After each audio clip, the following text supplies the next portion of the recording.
Have you ever lifted your eyes to the night sky and wondered what kinds of incredible worlds might be hidden beyond those stars? What kinds of civilizations could be living their lives under a different sun, building their dreams on worlds we can only imagine? Somewhere out there, across the endless sea of space, there are 16 remarkable civilizations that answer that question in ways that will leave you breathless. What we are about to witness will take us from the silent depths of alien oceans to the highest treetops that pierce the clouds of distant planets. These are not just societies. These are living stories, each one beating with its own rhythm, each one changing the very meaning of what it means to be a civilization. You'll see things that defy everything we think we know. Cities that float like shimmering orbs of light, made of bubbles that glow in the dark waters beneath the waves. Warriors who bend the very shadows themselves, their movements like whispers of forgotten magic. Cultures that do not build their technology but grow it, shaping living machines as naturally as we shape clay or carve stone. Picture the most unusual family you've ever known, then imagine an entire civilization that lives by an ancient code where anyone from any species can belong if they carry that code in their heart. That is the Mandalorian way. They are not defined by blood or by race, but by honor, by tradition, by the armor that tells their story to the stars. And then there are the Gungans, those remarkable beings who call the depths of Naboo home. Hidden beneath the calm surface of peaceful waters lies one of the galaxy's most fascinating societies. What they have built below those waves is nothing short of extraordinary. Their cities do not rise from stone or steel, but from light and living energy. They are worlds encased in glowing bubbles, vast networks of shimmering domes that breathe with the life around them. Each one of these hydrostatic spheres hums with a golden radiance, turning the deep blue water into a kingdom of light. They are not barriers against nature. They are bridges between the organic and the engineered. Even the greatest scientists of Coruscant would pause in awe before such creations. But the Gungans are not just builders of wonders.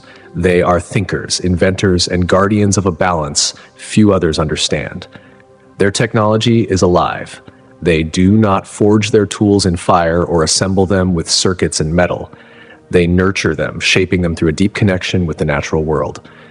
They have created living devices that exist in perfect harmony with the rhythm of their planet. Their plasma shields, drawn from the molten energy of Naboo's very core, are wrapped in organic membranes that pulse like living hearts, strong enough to protect their people from the deadliest assaults. It is a kind of genius that defies convention, a lesson in how civilization can rise not by conquering nature, but by growing alongside it. Yet beneath that beauty lies strength. The Gungans are warriors, trained to defend their homes with skill and precision, born from centuries of challenge. Their grand army, disciplined and united, is a force that commands respect.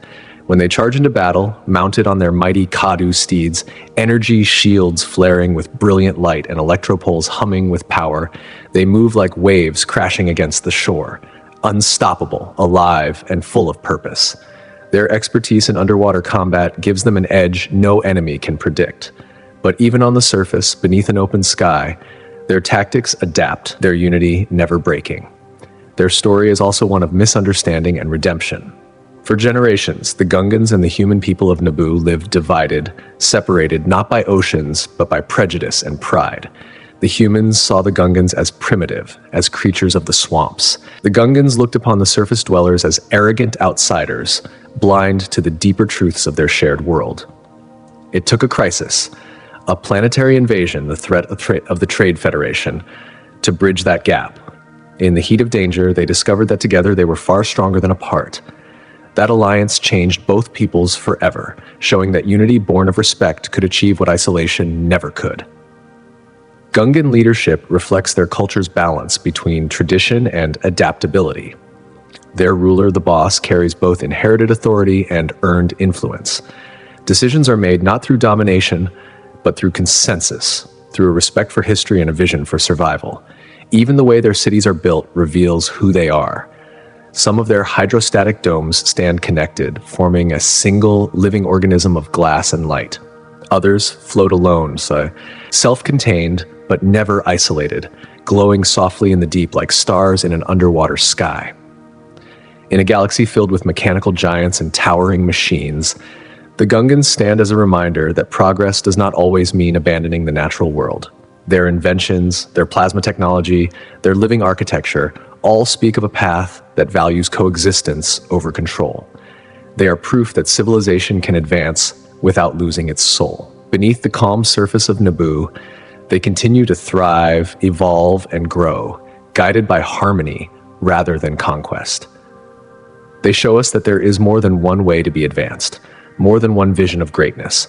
From the depths of their glowing cities, the Gungans remind us that true wisdom lies not only in the power to build, but in the humility to listen, to the world, to one another, to the heartbeat of nature itself. And as they glide through their luminous waters, their story flows on, an unbroken current of innovation and grace, shaping the future in silence beneath the waves.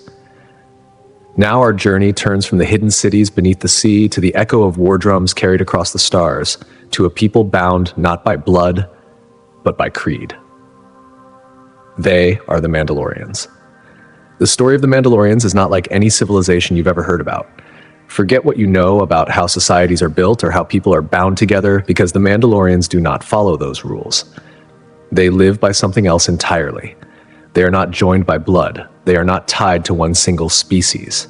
They do not draw borders around planets or pride themselves on birthplace. For them, what truly matters is something far simpler, yet far deeper: the choice to live by their way. Think about that for a moment. Most civilizations are built upon birthright. You are born into your people, into your heritage, into your traditions. You are born a Twi'lek, a Wookiee, or a human from Coruscant. You are taught that belonging is inherited, that culture is something passed down through bloodlines. But the Mandalorians, they break that pattern. They open their arms to anyone willing to take on their way of life. You can come from anywhere, be of any species, and still call yourself one of them, if you choose to follow their code. Their unity comes not from birth, but from belief, not from where you come from, but from what you stand for. Their homeworld, Mandalore, tells you everything you need to know about their spirit. It is a harsh, unforgiving world, scarred by centuries of war and rebirth. Massive domed cities rise from the dust and ash of deserts that stretch endlessly beneath a pale sky. Beneath those domes, life endures. Outside them, the land remembers the fury of battles long past. Yet even though the planet bears their name, you do not have to be born there to be a Mandalorian. Mandalore is more than a home. It is a symbol. It represents survival through struggle, resilience through loss, and the unbreakable will to keep standing, no matter how many times the world around them falls. And then there is their armor, that gleaming metal shell, that second skin that never leaves their side. To outsiders, it might seem like simple protection, a uniform of warriors, but to them, it is a language. Each suit of armor tells a personal story. The metal is called Beskar, a rare and nearly indestructible iron that can withstand even the strike of a lightsaber. It is forged not just to protect the body, but to embody the soul. Every color on a Mandalorian's armor carries meaning. Blue stands for loyalty and dependability. Red honors the memory of a father. Yellow burns with the fire of vengeance. Green represents devotion to one's clan and family. In that shining armor, every dent and mark, every hue and polish speaks of who they are and what they have lived through. It's a strange kind of paradox. These are people who almost never show their faces. Their true features are hidden behind visors and steel. Yet through that armor, through color and design, they reveal more about themselves than most ever do. They might hide their faces, but they wear their hearts where everyone can see them. When it comes to family, the Mandalorians rewrite the rules once again. Their word for family is Aliyat, and it does not mean the same thing it means to others. To them, family is not limited to those who share your blood. A clan might include a former soldier from another world, an orphan rescued from battle, a bounty hunter who found redemption, or a child raised in the traditions of the Creed. Once you are part of the Aliyat, you are bound by loyalty stronger than any bloodline. Their saying goes, family is more than blood, and for them, those are not empty words. Among the most sacred symbols of their culture is the Darksaber, a weapon as legendary as the people who wield it. The Darksaber is not just a blade, it is a legacy. It is a lightsaber with a black blade that hums with an ancient power. To hold it is to hold the right to lead all Mandalorians. But it cannot be simply inherited or given. It must be earned in battle, won from the one who held it before. Leadership in Mandalorian culture is not granted by name or title. It is claimed through strength, through courage, and through honor. Many outsiders see the Mandalorians only as warriors, as soldiers of fortune, as mercenaries who live and die by the sword. But that view misses the heart of who they are. Saying the Mandalorians are only warriors is like saying the stars are only light. They are much more than that. Beneath the armor, beneath the combat, there is a deep spirituality that runs through their way of life. They live by a code known as the Rizal Nare, the 6 actions. It is both simple and absolute. Wear your armor, speak your language, defend yourself and your family, raise your children as Mandalorians. Contribute to your clan. Answer the call when your leader summons. This is their way, their compass, their truth. From the moment they can walk, young Mandalorians begin their training. It is not just about battle. They learn their native language, their traditions, their history. They are taught how to survive, how to think as part of something greater, how to live by the code that defines them. Their education is not found in books or classrooms, but in the rhythm of life itself. A Mandalorian child learns discipline, respect, and unity, not just how to wield a weapon, but how to carry the weight of their heritage with pride. But their story is not one without suffering. The Mandalorians have faced some of the darkest times in the galaxy's history. During the Great Purge, the Empire sought to erase them from existence. Their great cities were shattered. Their people were hunted. The Empire melted down their sacred Beskar armor, scattering survivors to the farthest reaches of the stars. Whole clans were lost, names forgotten, families broken apart. Yet even in the shadow of destruction, something remarkable endured. Because you cannot destroy an idea by burning its home. You cannot kill a culture that lives in the heart of its people. As long as one Mandalorian remembers the way, as long as one teacher passes the creed to another, the Mandalorians live on. Today, they are scattered but never broken.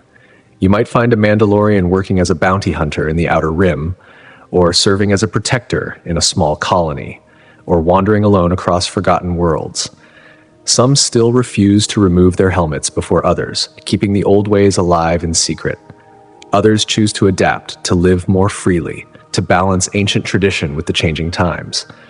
Yet no matter how different their paths may look, they are still bound by the same truths: honor, loyalty, and courage. Those are the cornerstones of their existence. What makes them truly fascinating is how they balance the weight of their ancient traditions with the demands of a changing galaxy. They are fighters who value peace, wanderers who build families wherever they go, individuals who understand the power of unity. Their way is not about standing still. It is about carrying their culture forward through choice and faith. In a galaxy filled with countless species and endless worlds, the Mandalorians stand apart because they remind us of something simple yet profound. Civilization is not defined by the place you are born or the blood that runs through your veins. It is defined by the choices you make, by the principles you choose to live by the bonds you decide to honor. The Mandalorians prove that strength does not come from size or number, it comes from belief. They show that even in a fractured galaxy, unity can be built on shared values, not shared origins. And perhaps that is why their creed carries such weight, such beauty in its simplicity. This is the way. It is not just a phrase. It is a vow. It is the promise to follow the path you believe in, to protect your family, whether bound by blood or by choice, and to live with honor no matter what chaos surrounds you. For the Mandalorians, that is not merely tradition. It is life itself. Now, far across the stars, beneath the endless canopy of Kashyyyk, another story unfolds. The world of the Wookiees is a realm of towering trees and ancient light, where roots dive deep into the soil and branches stretch toward the sun. Their world, their culture, exists in perfect harmony between nature and progress, as if the forest itself were alive with the rhythm of their lives. Entire cities rise within the embrace of colossal Rashir trees, neighborhoods woven into branches that reach higher than mountains, platforms built among leaves that touch the clouds. These are not simple tree houses. They are living cities, bound to the forest that gives them life. The Wookiees have spent thousands of generations perfecting the balance between creation and preservation. They shape the mighty Rashir trees without harming them, coaxing them to grow into bridges, halls, and towers. Their craftsmanship flows with the rhythm of the forest, respecting every root and leaf. To walk through a Wookiee city is to feel as if nature itself has chosen to build alongside them, not against them. What surprises many is how misunderstood the Wookiees often are. To outsiders, they appear fierce, towering creatures of strength and fury. Their voices roar like thunder, their presence commands attention. But behind that powerful exterior lies one of the galaxy's most skilled and intelligent societies. Wookiee engineers are masters of both tradition and technology. They can repair a hyperdrive with the same care and precision they use to carve a bowcaster or shape the wood of a Rashir limb. Their hands, capable of crushing steel, can also perform the most delicate repairs on intricate machines. Their strength is only part of who they are. They move through the towering trees with a grace that defies their size, climbing from root to canopy with breathtaking ease. They swing between branches that leap across platforms suspended hundreds of meters above the forest floor, and still find time to teach, build, and nurture their young. Their power is tempered by patience, their courage guided by compassion. It is said that when the wind moves through the forests of Kashyyyk, the trees themselves sing. And in that song lives the spirit of the Wookiee people, a harmony between strength and peace, between nature and progress, between the wild and the wise. But their story, like that of the Mandalorians, is far from over. Their entire world stands upon something far greater than stone or soil. It is built upon a foundation of honor, deep as the roots that hold their towering Rashir trees. For the Wookiee people, a promise is not made with words alone. Their word becomes their bond, and once spoken, it shapes the very soul of the one who gives it. Among them, there is no greater vow than the life debt. When a Wookiee pledges this sacred bond to the one who has saved them, it is not just a simple gesture of gratitude. It is a lifelong promise woven into their being, binding their destiny to another in a way that can never be broken. To understand the Wookiees is to see how much meaning they place in every oath, every tradition, every heartbeat that echoes through their forest world.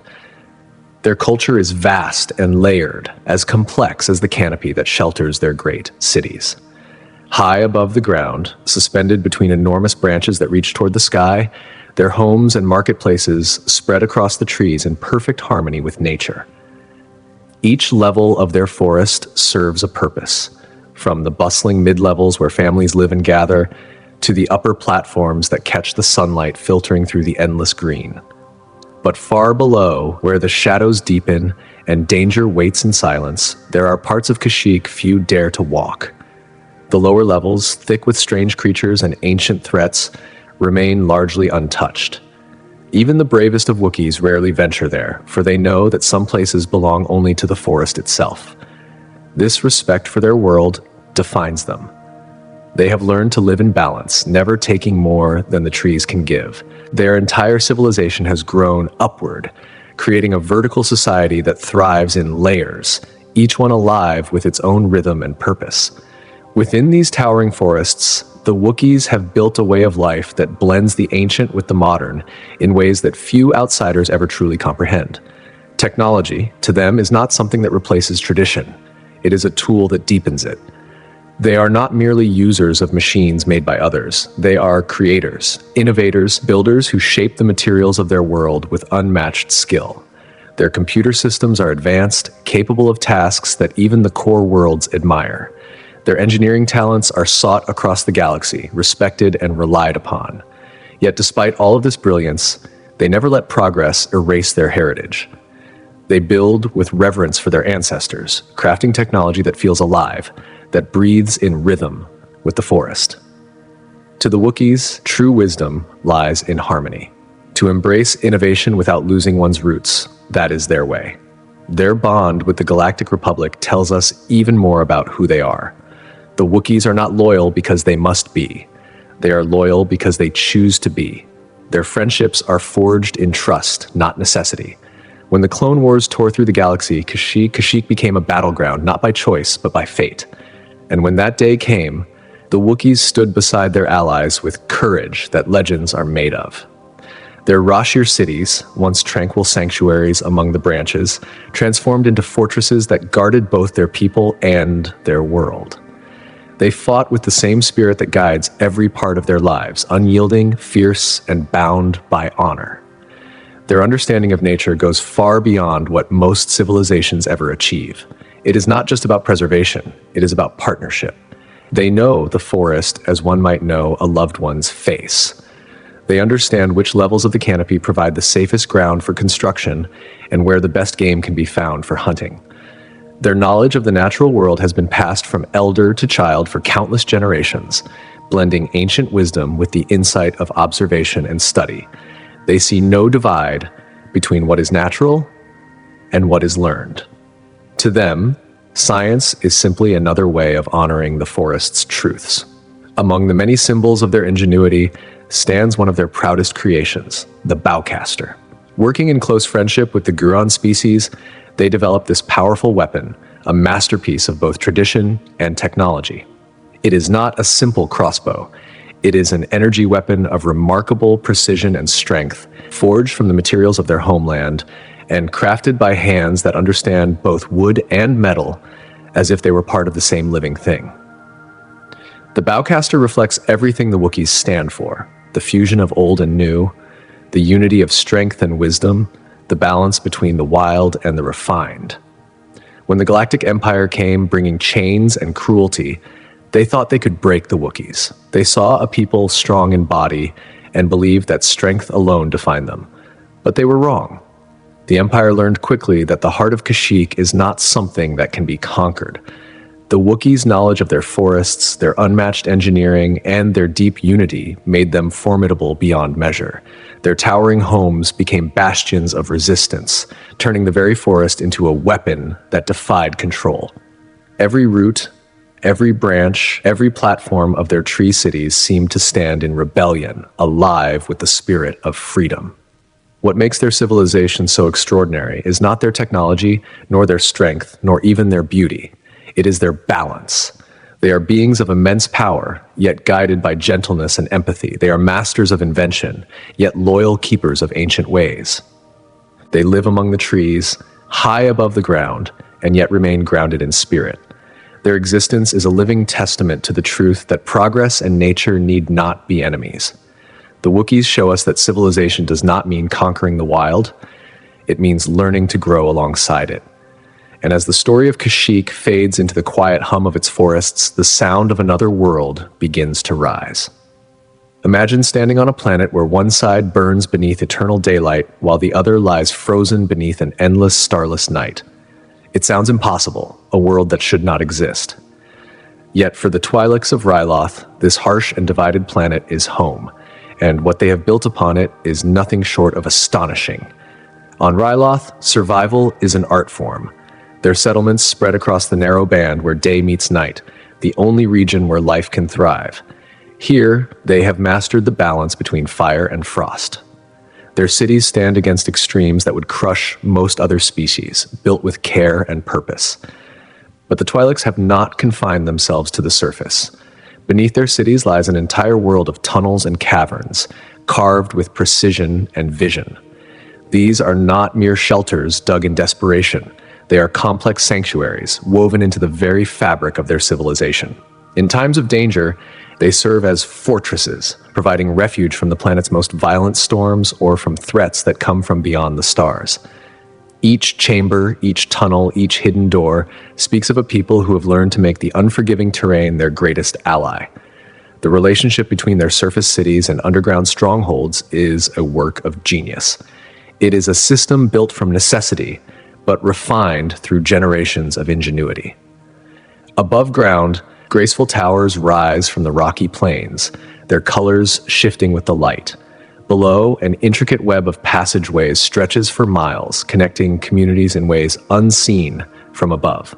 Food, resources, and people can move swiftly through these secret corridors, ensuring that the Twi'leks can endure anything the planet throws at them. These subterranean networks are not relics of the past. They are living parts of their world, expanding and evolving with every generation. Their society itself is just as carefully organized as the cities they build. Twi'lek clans function like great interlocking families, each one devoted to a particular craft, trade, or skill. Some clans tend the fertile fields that cling to the edge of the habitable zone, coaxing crops from soil that barely knows the balance of day and night. Others work in trade, art, or technology, ensuring that every part of Twi'lek society is connected in harmony. It is this sense of purpose that allows them to thrive where so few could. Every clan understands its role. Every person contributes to the strength of the whole. Their cooperation is not forced. It flows naturally like the twilight that never fully becomes day or night. Their methods of farming are a marvel of both science and tradition. They have learned to use the narrow temperate band of Ryloth's surface with unparalleled efficiency, blending ancient agricultural wisdom with cutting-edge technology. The fields they cultivate are living examples of what can be achieved when creativity meets necessity. Crops are rotated with precision, soils are enriched by systems powered by the planet's natural energy, and every harvest is celebrated as a victory against the odds. This is not simply survival, it is a triumph of spirit, proof that life can flourish even on the edge of impossibility. Perhaps most impressive of all is how they defend themselves. The Twi'leks may be known as traders and diplomats, but beneath their calm exterior lies a resilience few expect. Their vast cave networks double as hidden fortresses, capable of sheltering entire populations in times of crisis. On the surface, fortifications are cleverly disguised within their architecture, blending seamlessly into the landscape. When danger comes, these peaceful farmers and artisans become a coordinated force, turning their planet's unique geography into a weapon of defense. Their connection with the Galactic Republic shows how shrewd and thoughtful they are as a people. Officially, they stand with the Republic, but their true strength lies in their independence. They understand that real freedom is not given. It is maintained carefully, generation after generation, in both politics and in daily life. And for the Twi'leks, that independence is not merely political. It is woven into the soul of their civilization, as vital to them as the twilight that surrounds their world. Think of it as being part of something vast and alive, like belonging to a great family that stretches across the stars.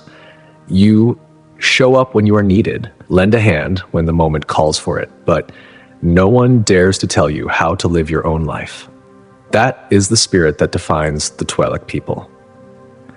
What makes them stand out is not just their beauty or their grace, but their ability to change, to grow, to evolve without ever losing sight of who they are. They move with the times, but they are not swept away by them. They welcome the new, yet they carry the wisdom of the old deep within their hearts. When they take in something new, they make it their own. Imagine holding a piece of modern technology, something like a sleek device powered by energy cells, and finding a way to run it with a water wheel or a gust of desert wind. That is how they think. They do not copy, they transform. They merge what is fresh with what is ancient, until both feel as if they have always belonged together. Their education follows the same spirit. Their children are raised not just to understand how the universe works, but to understand who they are in it. In their schools, lessons about star systems and galactic affairs are taught alongside the oldest stories of their clans, tales carried through countless generations. They learn how to use modern tools, but they also learn how to read the shifting winds that sweep across their home world. They study the history of the stars, but they also study the ground beneath their feet.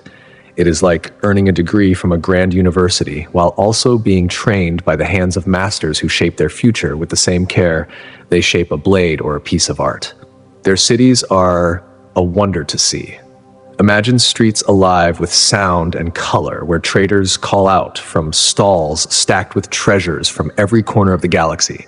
You would find spices that glow faintly under the light of twin suns, fabrics so fine they ripple like water when touched, and artifacts whose stories stretch back to the earliest days of civilization. Every marketplace is a song of life, a meeting place of ideas and cultures, and the buildings, they are like living sculptures. Their architects blend the soft curves of Twi'lek tradition with designs meant to withstand the heat, sand, and storms of their harsh world. Every line, every arch serves a purpose. Each city is built as if it were a promise to endure. Even the smallest homes tell stories through their carvings, colors, and patterns. These cities do not just shelter their people, they reflect them. They are a mirror of what it means to belong to both the past and the future. Across the galaxy, wherever Twi'lek communities rise, they bring this same harmony. On distant worlds where the air tastes different and the suns burn with strange light, their districts still carry the essence of Ryloth. You can walk through a Twi'lek quarter on a distant planet and immediately feel where it came from. The flowing architecture, the carved stone, the warm lights glowing softly at night, all speak of their origin. Yet every settlement also adapts to its surroundings. The Twi'leks shape their homes to fit new worlds without letting go of what makes them who they are. What they have built on Ryloth and beyond is more than a civilization. It is a living example of what happens when people meet challenge with imagination. They were born on a world of extremes, where the light side of the planet burns and the dark side freezes. But instead of surrendering to it, they learned to thrive in it. They built cities where no one thought life could flourish. They turned scarcity into strength, hardship into wisdom. Their story teaches that greatness does not come from perfect conditions. It comes from facing the impossible and finding a way to turn it into something beautiful. When you step back and think about it, the Twi'leks have already discovered something that many others still search for: the secret of moving forward without losing where you came from. In their sprawling cities, in the bonds of their clans, and in the way they walk between tradition and progress, they have mastered the delicate balance of life. They are proof that you do not need ease to create wonder. You need creativity, willpower, and the humility to listen to the lessons written in your own history. And then, far away from Ryloth's light and shadow, beneath a sky forever tinted with red, lies a world so haunting that it feels like stepping into another kind of dream. The air there glows faintly crimson, as if the planet itself breathes through mist and memory. Towering trees shimmer with eerie light, and stone spires rise through the fog like ancient sentinels. This is Dathomir, home to a people whose power and mystery are unlike any others, the Nightsisters. They are more than a society. They are a force woven into the very fabric of their world. The Nightsisters draw their strength from both the dark side of the Force and the natural magic that flows through Dathomir's soil and sky. Together, those energies blend into something potent and untamed, something that feels both beautiful and dangerous. Imagine a sisterhood so deeply tied to their world that the rhythm of their hearts seems to match the pulse of the planet itself. The air around them hums with unseen energy, whispering in the language of storms and shadows. Their power does not come only from study or discipline. It is part of who they are.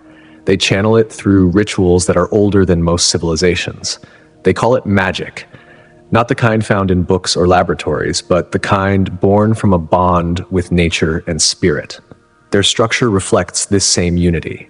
The Nightsisters live under a matriarchal order that has endured for centuries. At the top stands the mother, a figure of immense wisdom and power. She is not just a ruler, but a guide, carrying the collective memory of her people and the authority of countless generations before her. Her presence commands respect not through fear, but through the sheer weight of her knowledge.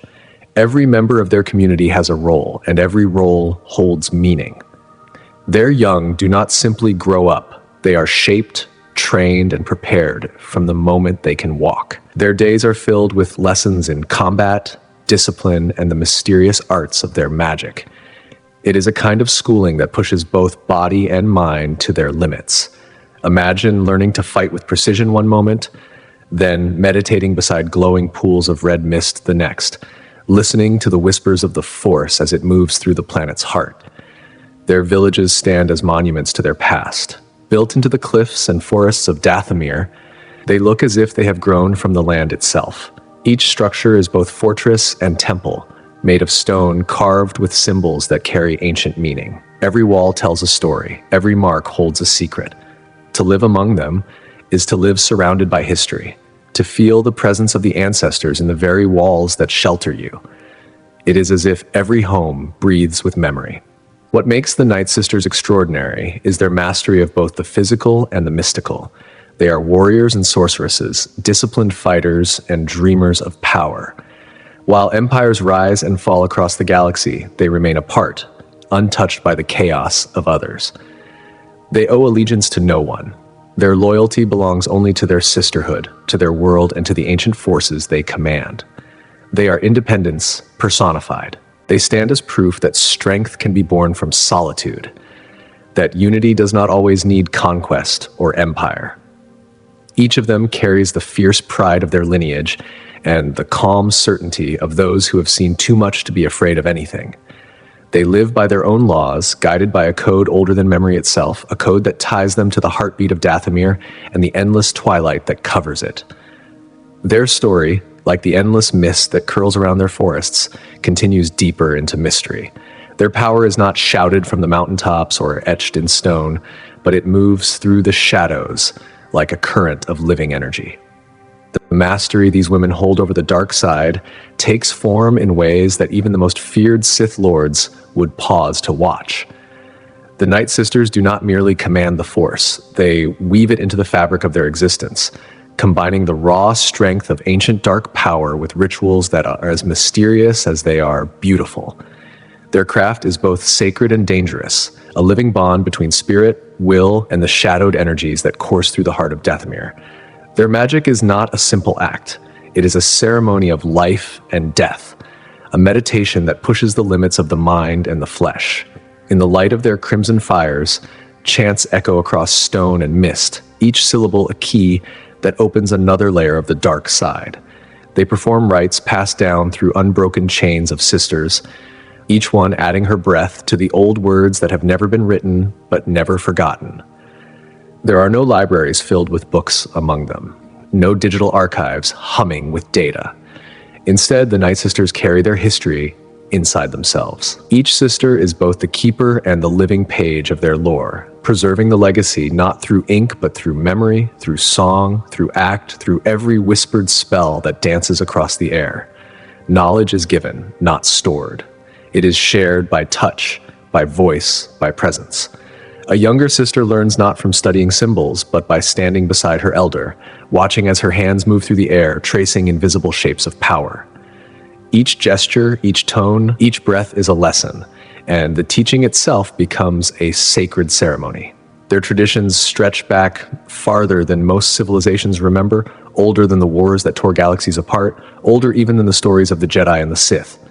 Their customs flow like a river, and though time has changed everything else, that river has never stopped moving. Their bond with Dathomir is not merely spiritual, it is the lifeblood of their strength. The planet itself breathes with the dark side, and they breathe with it. The red mists that curl around its cliffs are heavy with that energy, the forests alive with ancient whispers. The Nightsisters do not fight against this darkness, they draw from it, shape it, and return it in new forms. The planet gives them its fury, its storms, its untamed heart, and in return, they feed it their devotion. This connection is more than survival. It is creation, a balance of giving and taking that has defined their people since time began. Through this harmony, they have built a society completely attuned to their world, their songs and rituals echoing the rhythm of Dathomir itself. What truly sets them apart is not only their strength, but their vision. Unlike others who hide their power behind secrecy, the Nightsisters have always reached beyond their borders when the time was right. They have stepped into the shifting currents of galactic events, using their magic to influence empires, to turn the course of wars, to alter destinies. They have never been content with isolation.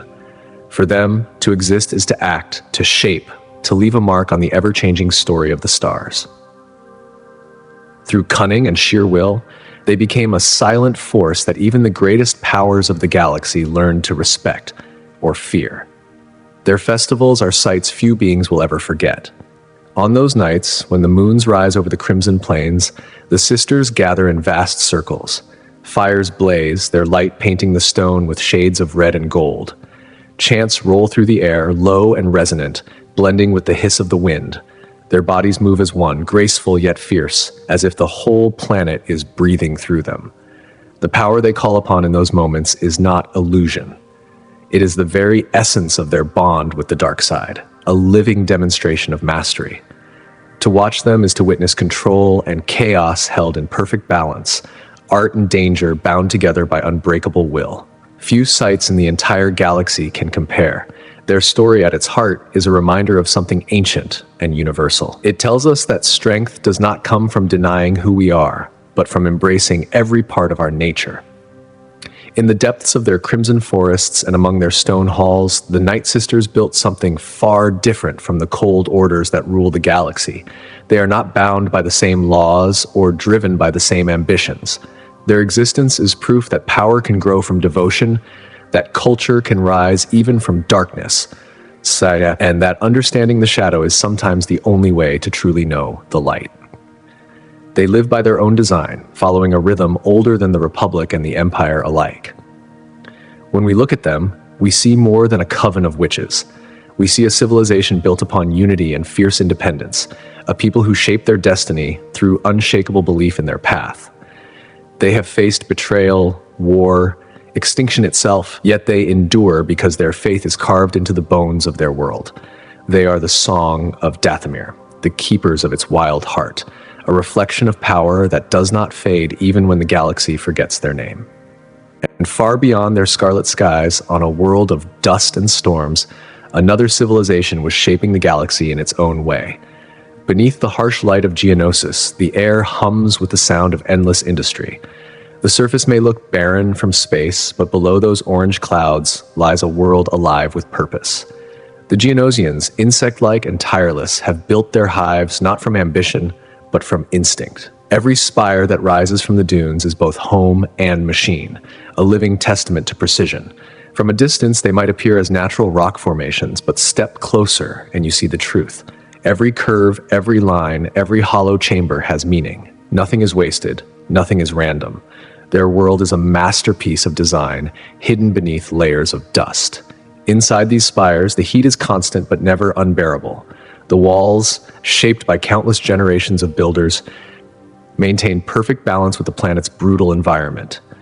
The wind outside may howl and tear at the stone, but within, silence reigns. The heart of Geonosis is its factory cities, great halls that pulse with motion like the inside of a living creature. Imagine the most complex assembly line you have ever seen. Now imagine that multiplied beyond measure, each worker moving with absolute precision, their wings fluttering in rhythm to a song only they understand.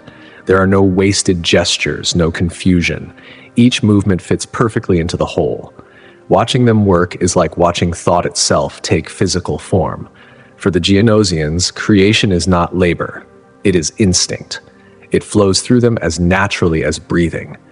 From the moment they hatch, they are part of a structure that has existed since before any of them could name it. Their hives are not simply societies. They are living systems, vast and interconnected. To call it a caste system would be to simplify it too much. It is more accurate to say that each Geonosian is born into a role the way a leaf is born into the shape of its tree. The workers, the warriors, the aristocrats, they are not separate classes but essential organs of one great body. Their unity is both their strength and their mystery. Individuality exists, but it is the collective that defines them. They think together, act together, build together. Each one is a note in an endless song, and that harmony is what gives them their unmatched efficiency. To outsiders, this may seem strange or mechanical, but to the Geonosians, it is the purest form of existence. Their cities are breathtaking in their complexity. Flying through the corridors of a hive city feels like moving through a three-dimensional labyrinth that stretches endlessly in every direction. Every tunnel serves a purpose. Every chamber has a function. The worker districts hum with energy as wings flicker in synchronized motion, while the upper levels, home to the aristocrats, are decorated with patterns and designs so precise they almost appear mathematical. What most beings see as cold geometry is, to the Geonosians, art, beauty expressed through perfect proportion.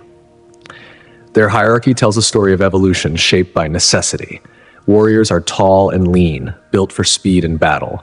Workers are smaller, stronger, adapted to labor and endurance.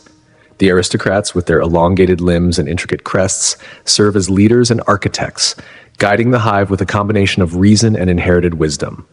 Each form, each adaptation, is a reflection of their role in the grand design. It is natural selection transformed into order, chaos refined into purpose. When the Confederacy of Independent Systems reached out, the Geonosians saw an opportunity written in destiny. At last, the galaxy would recognize what they were capable of. Their factories roared to life, producing machines of war by the millions, metal legions born in the dust. The air filled with the clatter of droid parts, with the thrum of engines that would one day shape the course of history. But this was only the beginning. The true marvel was yet to come. The creation of something that would change everything, the plan for the Death Star. The technology of the Geonosians is more than engineering. It is philosophy turned into metal and motion. Every angle, every sharp line in their architecture has purpose. The geometric shapes are not decoration but function, distributing weight, resisting the storms, channeling energy through form. Even their weapons bear this signature. They are not beautiful because they are deadly. They are deadly because they are perfectly designed. It is as if the Geonosians discovered a universal truth, a formula that defines both survival and elegance, and built their world according to its logic.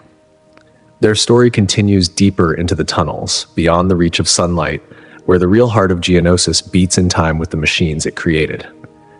In the deep red light of Geonosis, where the air hums with the sound of endless wings and the rock itself seems to pulse with life, there exists a world that most beings would find almost unbearable. To outsiders, the vast honeycomb of tunnels, chambers, and corridors might feel suffocating, like being buried alive within living stone. Yet for the Geonosians, these endless caverns are not prisons. They are home. They are art. They are the physical reflection of a mind that is not one but many, bound together by sound, purpose, and design. Every wall, every curve, every carved-out passageway has been shaped with intent. The tunnels are measured to the precise width that allows their wings to move freely without a single wasted motion. Each chamber has been crafted with sound in mind, perfectly tuned to carry the language that defines them, a language that is as alive and rhythmic as the heartbeat of their world itself. That language is a wonder all its own. A chorus of clicks, hums, and subtle wing movements woven together into a pattern that no outsider has ever fully mastered. It is not just speech. It is music. It is code. It is emotion turned into vibration. With only a few seconds of communication, a Geonosian can share what it might take others several long minutes to express. Their words travel not only through air, but through their shared link, a hive-mind connection that binds them tighter than family, tighter than any social order ever conceived. It makes them move as one body, think as one thought, create as one spirit. Together, they form what might be the most perfectly coordinated society in the galaxy. Beneath the hive spires, in the warm hum of their subterranean engineering chambers, the sound of industry and creation fills the air. Sparks flash against stone as workers sculpt, assemble, and test devices that would make even the finest laboratories of Coruscant take notice. In these echoing halls, innovation is not born from random inspiration. It is part of their nature. To the Geonosians, problem-solving is instinct. They do not simply react to challenges, they foresee them. Every new design anticipates what might go wrong before it ever does. It is as if they play a game that exists on more levels than most beings can even perceive. While others struggle to solve one puzzle, the Geonosians have already solved 3 more and refined the answer into art. The most extraordinary thing about this civilization is not their machines, nor their cities of carved stone, nor even their capacity for collaboration. It is their ability to transform their world's hardships into strengths. Geonosis is harsh. The light burns, the dust chokes, and the air carries the dry sting of survival. Yet rather than fight against it, the Geonosians adapted. They used their planet's cruelty as a forge, tempering their ingenuity against its trials. What could have been a world of mere endurance became a crucible for creativity. They did not simply endure their environment, they shaped it into a driving force behind their progress. Their cities breathe with the same rhythm as the creatures who built them, alive with purpose and precision. To understand Geonosian civilization is to understand harmony in its purest form. Their society is not about domination or greed or endless consumption. It is about alignment. Every worker, every soldier, every architect, every queen, each has a function that complements the others. Their mechanical creations reflect their social structure, interlocked, balanced, and unbroken. From the smallest drone carving rock to the towering spire stretching toward the crimson sky, everything serves a role in a larger pattern. They have built not only machines of war or instruments of construction, but an entire existence tuned to perfection. It is a symphony where biology and engineering merge seamlessly, where purpose replaces chaos, and where survival itself becomes an art. While many across the galaxy remember the Geonosians for the factories that produced weapons of destruction, that image misses the greater truth. Their crowning achievement is not any single weapon, nor the might of their military contributions. Their true legacy is their civilization itself, a living organism of stone and sound, of creation and connection. They have engineered not just tools or technologies, but a way of life where each element moves with the same precision as the gears of a perfect machine, and yet retains the adaptability of something alive. In this union of the mechanical and the organic, they have achieved something that few others ever have: balance between innovation and nature. Far away from the dust and heat of Geonosis, across vast stretches of space, another world rises from endless storms and surging seas. Here, lightning pierces the sky and thunder rolls across the horizon in an endless rhythm. This is Kamino, a planet where water stretches farther than the eye can see, where the surface is broken only by the gleaming towers of cities that seem to defy nature itself. These silver-white structures rise above the waves like monuments to precision, their smooth walls glistening with the reflection of constant rain. To step inside one of these towering citadels is to step into the heart of a civilization that has elevated science into something almost sacred. Inside, the air is still and clean, the light perfectly balanced, the temperature unwavering. There is no noise, but the gentle hum of machines and the quiet movement of those who live and work there. The Kaminoans have devoted their entire existence to a single pursuit: mastery of life through science. Where others scatter their knowledge across countless disciplines, they have focused all their intellect, all their ambition, on the art of cloning and genetic refinement. Watching them at work is like witnessing a symphony performed without a conductor. Every motion measured, every task performed with serene precision. In these laboratories, life is molded with the care of an artist shaping marble, except the medium is not stone, it is DNA. Their laboratories stretch for kilometers, filled with soft light that reflects off polished metal and crystal-clear tanks. Each movement of a Kaminoan scientist is deliberate, fluid, graceful. They do not rush, they do not hesitate.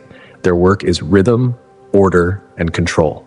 Every strand of genetic code they manipulate carries centuries of refinement behind it. Their approach is so exact that even the slightest alteration can determine the strength, speed, and intelligence of a living being. To the Kaminoans, genes are not random patterns of chance. They are musical notes in a biological composition. With each sequence they adjust, they are composing life itself. Their cities mirror their minds, elevated, calm, and impossibly balanced against chaos. Built upon thin supports that rise from the raging ocean, each platform city endures storms that would tear most structures apart. But Kaminoan architecture is as resilient as it is beautiful. Their buildings bend but do not break. Their foundations hold firm, even as the planet's fury rages below. To outsiders, it might seem reckless to live in such a hostile environment, but to the Kaminoans, the ceaseless storms are not threats, they are reminders. Every flash of lightning and crash of thunder reflects the energy that drives their work. In their eyes, nature's violence is not chaos, it is order waiting to be understood. Their most famous creation, the Grand Army of the Republic, is only one chapter of their legacy. Behind each clone trooper stands generations of silent refinement, endless cycles of testing, observing, and perfecting. Every soldier represents not just a single experiment, but the culmination of lifetimes of genetic art.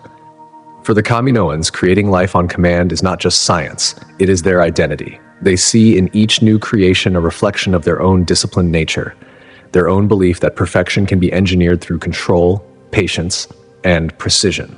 Their social order mirrors the very systems they design. Even among themselves, subtle differences define purpose. The length of a Kaminoan's neck, the tint of their eyes, the cadence of their speech, each carries meaning. Each reflects a role within their society.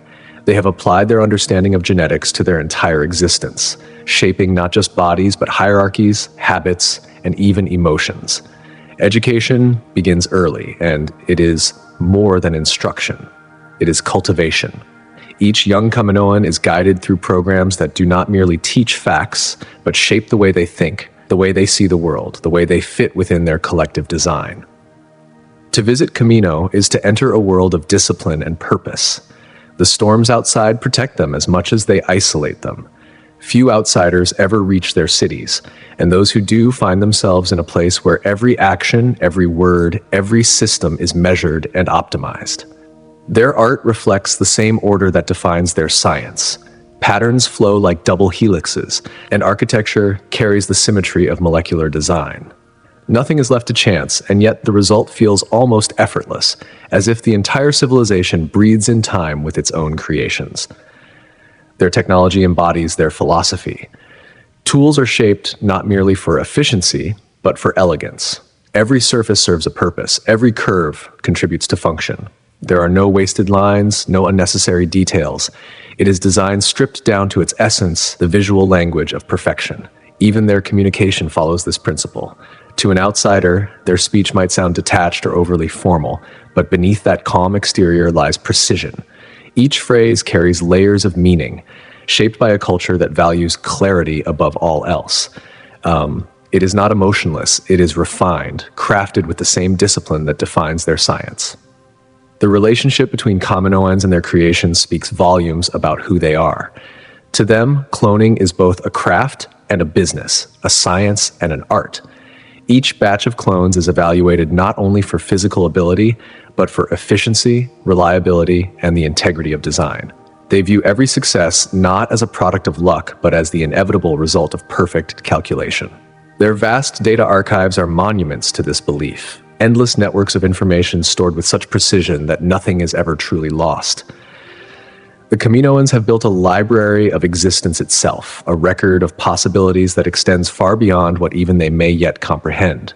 And in the center of all this knowledge lies their most defining idea. Perfection is not something found. It is something made. When others face flaws, they do not patch them. They reconstruct the foundation itself. To them, imperfection is not failure. It is data. It is instruction. It is the next step toward refinement. Through that belief, they have achieved a kind of transcendence, not through spirituality, but through science. They do not wait for evolution to shape them. They shape evolution. And as the storms of Kamino continue to roll across the endless oceans, that belief endures, a quiet pulse beneath the thunder, a light behind the clouds, the steady rhythm of a civilization that refuses to stand still. Their mark on galactic history stretches far beyond the tales of the Clone Wars. The commands have taught us that a civilization can rise not just through battles or conquest, but through relentless devotion to knowledge, innovation, and the art of pushing limits. High above turbulent clouds, their floating cities shimmer with polished spires and towers, each one a beacon of what happens when a society chooses to pursue perfection as a way of life, rather than a fleeting ambition. Walking among their laboratories where glass and steel shimmer under the bright lights, you see scientists moving with effortless precision, hands tracing patterns in the air as they tend to countless rows of delicate genetic samples. Their movements are rhythmic, almost like dancers, each step a step closer to the next frontier of understanding. It makes you wonder, in a world that has already turned impossibility into routine, what wonders are still waiting quietly in those sterile chambers above the storm? The legacy of Kamino is not only in the armies that march under their banners, nor in the scientific milestones they've shattered. It is found in the way they show the rest of the galaxy that the limits of achievement exist only in the imagination. Above the clouds, they have built more than cities. They have built monuments to the power of focus, ambition, and the unyielding pursuit of a vision, proving that dedication can shape reality itself. Meanwhile, on the murky world of Nalada, another civilization thrives, not through science, but through cunning, patience, and the mastery of influence. The Hutts have made their home among the swamps and dense, humid jungles, and here they have carved an empire that defies ordinary measures of success. While most species chase money, armies, or fleeting technology, The Hutts have perfected the art of negotiation, trade, and manipulation to a level that makes centuries of life seem like just a warm-up. To call them crime lords is to oversimplify. They have transformed illicit activities into an organized, almost corporate civilization. Walking through the towering palaces and sprawling compounds, it's easy to mistake the ornate statues, glimmering chandeliers, and golden accents as mere decadence. But look closer, and each detail broadcasts a message of dominance, strategy, and subtle warning. Every luxury is a statement, a silent negotiation with rivals and allies alike, a reminder that in Hutt society, power is as much about perception as it is about wealth. Their palaces are more than homes.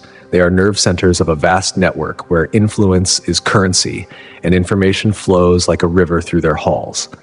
In these spaces, rumors become fortunes and secrets shape entire sectors of the galaxy. Where most civilizations track success in numbers, the Hutts think bigger. They track it in influence, carefully cultivated across generations. A deal signed today may not bear fruit for decades, and that is intentional. The Hutts are patient, always playing a game measured in centuries, while others scramble just to survive the week. Young Hutts do not merely inherit wealth, they inherit strategy, an understanding of subtle persuasion, and a mastery of timing. They are schooled in when to show mercy and when to act decisively, turning every decision into a lesson with high stakes, where one mistake can cost more than just credits, it can cost lives. The Hutt cartel cannot be understood as simply a criminal organization. It functions as a shadow government, a parallel economy complete with its own laws, customs, and codes of justice. Where armies fight with weapons, the Hutts fight with ledgers, information brokers, and strategic manipulation. Their influence spreads across species and systems alike, attracting smugglers, merchants, and officials who operate within the invisible lines of their code. Breaking a deal with a Hutt is never a matter of personal insult alone. It is an affront to a system that has kept their civilization stable for millennia. Entertainment, indulgence, and excess are not mere distractions. Elaborate banquets, notorious pleasure palaces, and decadent gatherings are stages for power, where subtle maneuvers can shift fortunes and alliances. Deals that shape entire regions of space are struck amid laughter, music, and clinking glasses, turning celebration into a theater of strategy. Every gesture, every conversation is calculated, each one a thread in a web of control that extends far beyond what outsiders can see. Their governance, chaotic at first glance, is in fact a highly refined order designed to adapt and survive across centuries. Power is fluid but structured, influence is tracked meticulously, and the invisible lines of obligation and debt bind allies and adversaries alike. In Hutt society, time is their greatest asset, patience their sharpest weapon, and opportunity is measured not in days, but in generations. As you move through the corridors of their influence, it becomes clear that the Hutts are not simply surviving the galaxy, they are shaping it, redefining the rules of engagement, success, and survival in ways no one else could hope to comprehend. And as the galaxy watches these empires, from the shining laboratories floating high above storms to the swamp-covered strongholds where the Hutts plot and trade, it becomes evident that history itself is being written not just in battles or conquests, but in persistence, vision, and the relentless drive to define one's place in a universe that is always moving, always testing, always demanding more than ordinary ambition can provide. In these realms, perfection and power are not just pursued, they are lived, breathed, and inscribed into the very fabric of civilization, leaving a mark that will echo across time, reaching far beyond what anyone might imagine in futures that are yet to unfold, waiting silently to be claimed. Different Hutt clans hold sway over different parts of their sprawling empire, a delicate balance of rivalry and alliance that has been refined over countless generations. They grasp a truth that most beings never even consider. True strength is not about gripping everything tightly, but about creating a gravitational pull, a force so magnetic that others come to you when a task must be done. Time, to them, flows on a different scale. When life can stretch over a millennium, patience is more than a virtue, it is a weapon. Resentment can linger for decades. Schemes can be planted and nurtured over centuries, and they will wait, silent and unyielding, for the precise moment to act, whether to strike or to lend support. Their strategy resembles a chess match where each move can take years to unfold, and every pause is as significant as a strike. Their approach to technology mirrors this philosophy with startling clarity. While most civilizations scramble to build faster ships or deadlier weapons, the Hutts focus on networks, encryption, and surveillance. They understand that the true leverage is not in creating power but in directing it, in controlling the flow of goods, information, and influence across the stars. Their cities and palaces embody this mindset. They are not mere showcases of wealth or taste. They are instruments of control, designed to awe, confuse, and intimidate visitors, while offering defenders every conceivable advantage. Each room, each hallway is a stage, and every daily interaction becomes part of an orchestrated dance of authority and influence. The throne rooms in particular serve as living reminders of hierarchy, psychological arenas where power is performed as much as it is exercised. Remarkably, Hutts have turned what might be seen as weaknesses into unmatched strengths. They move slowly, yet their reach is instantaneous across the galaxy.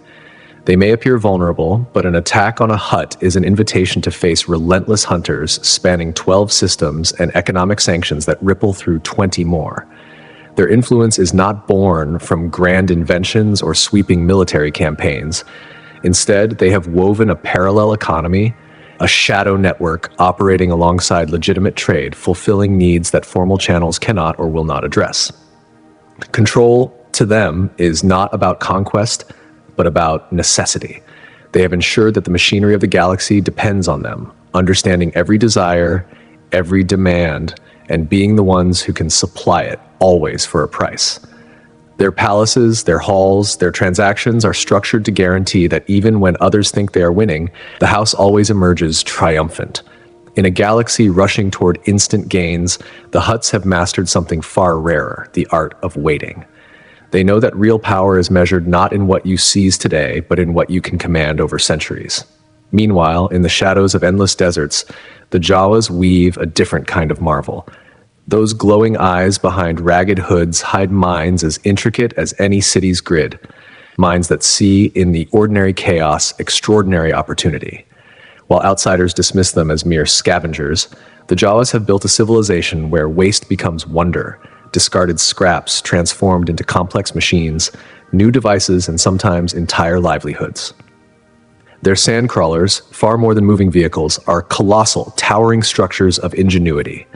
Imagine a 5-story building stretched across the sands, like rolling tirelessly over dunes like a colossal living organism, housing communities, workshops, markets, and homes.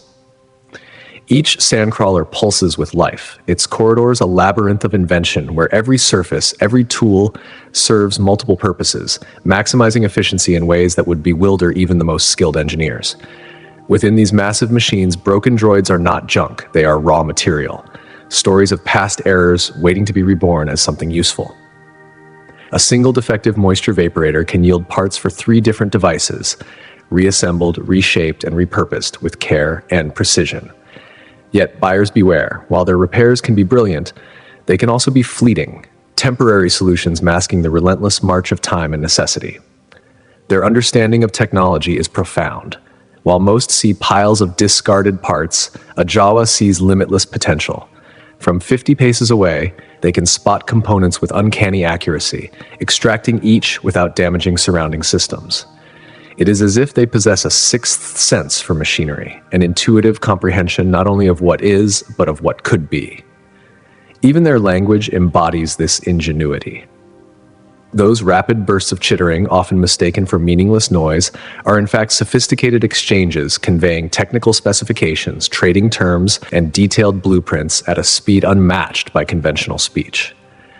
Within a single greeting, a Jawa might describe the entirety of a droid's essential systems, outlining every component and functionality before most beings have even finished saying hello. Each clan operates within defined territories, specializing in certain crafts or types of salvage, yet they are connected by an intricate web of trade routes and salvage rights.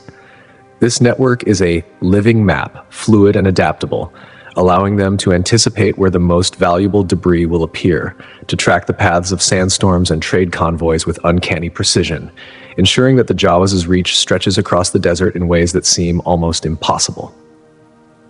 Their cities on wheels, these sandcrawlers, are microcosms of innovation.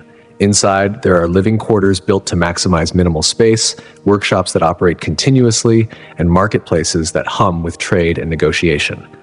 No inch is wasted, no mechanism without purpose. The Jawas are constantly observing, cataloging, and repurposing the world around them, turning the mundane into marvels.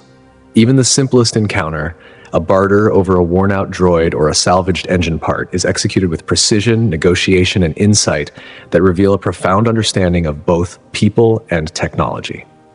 They are opportunists, engineers, and merchants rolled into one, and in every transaction they teach the galaxy a subtle lesson.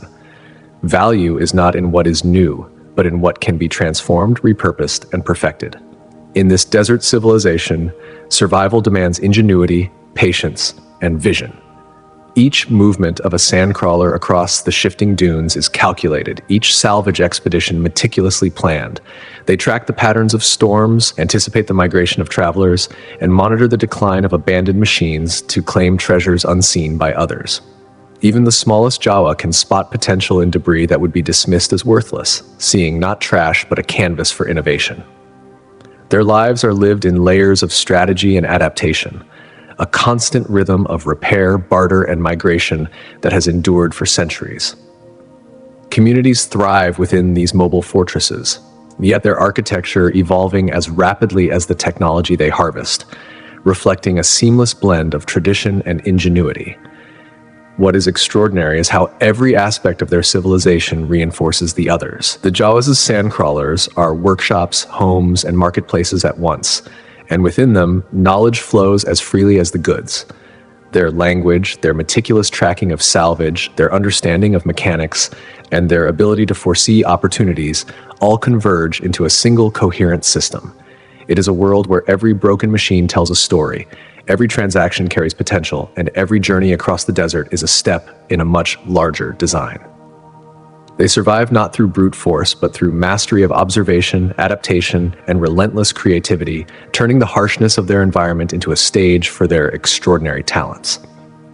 Each clan, each crawler, each tiny operation within this society contributes to a network that spans miles of dunes, decades of experience, and generations of accumulated wisdom. Their reputation extends far beyond the desert, influencing trades and decisions across multiple systems. Jawas are not merely scavengers, they are the quiet architects of a complex, interwoven economy that thrives on transformation, resourcefulness, and foresight. In understanding them, one sees a civilization built not on dominance, but on adaptability, not on conquest, but on the continual reinvention of what already exists. Every part, every negotiation, every movement of a crawler is deliberate, calculated, and meaningful, a testament to a civilization that has mastered survival by mastering possibilities. The way Jawas view the universe is a stark contrast to those who measure time and influence in centuries, like the Hutts. For Jawas, value is fluid, derived from what can be remade and reshaped. Their cunning lies not in waiting, but in seeing potential at every turn, in converting what others discard into tools, treasures, and livelihoods.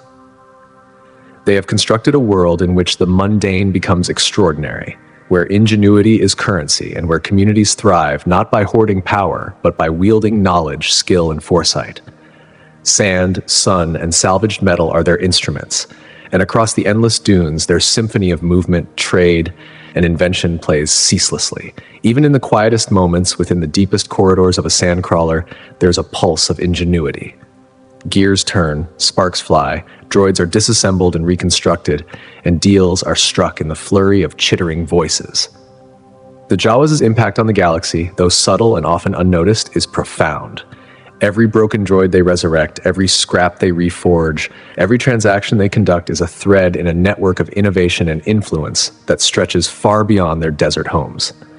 Their civilization thrives in plain sight, operating on principles that are deceptively simple, yet astonishingly effective, turning scarcity into abundance, chaos into order, and neglect into opportunity. The brilliance of the Jawas lies in their ability to see the extraordinary within the ordinary, to create structure from disorder, and to convert discarded remnants into instruments of power and survival. Their communities, their sandcrawlers, and their sprawling networks are all extensions of a vision that celebrates creativity, patience, and strategic thinking.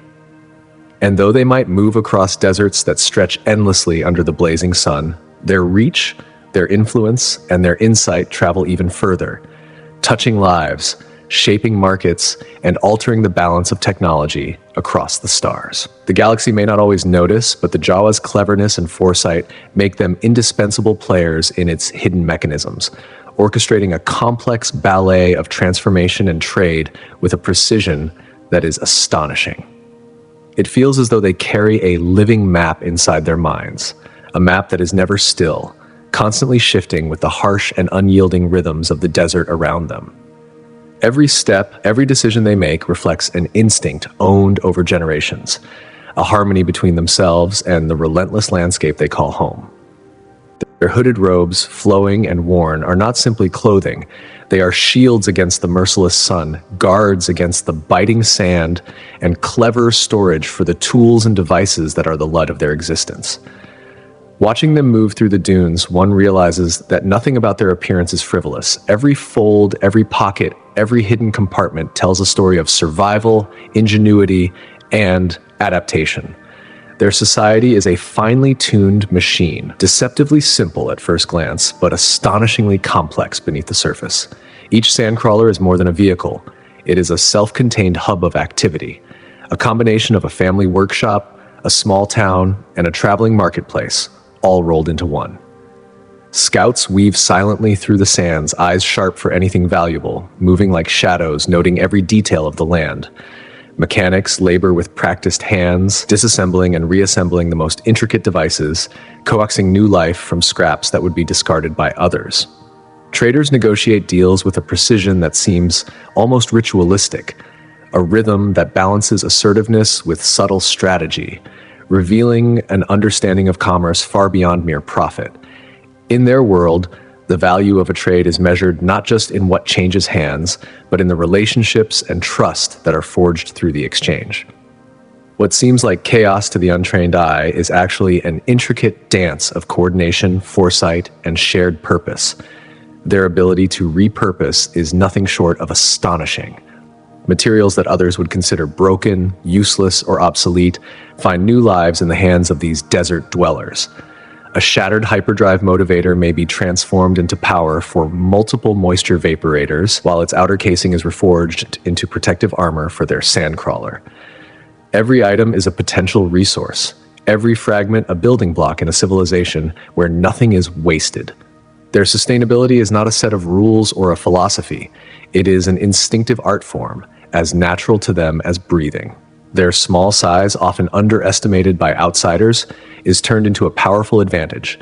Tiny hands slip into tight spaces, manipulate complex machinery with dexterity that would frustrate larger beings, and reach components that would stump even the most skilled engineers.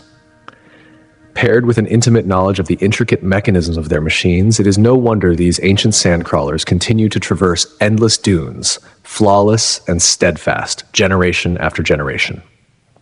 Information flows like water through their networks, invisible yet vital.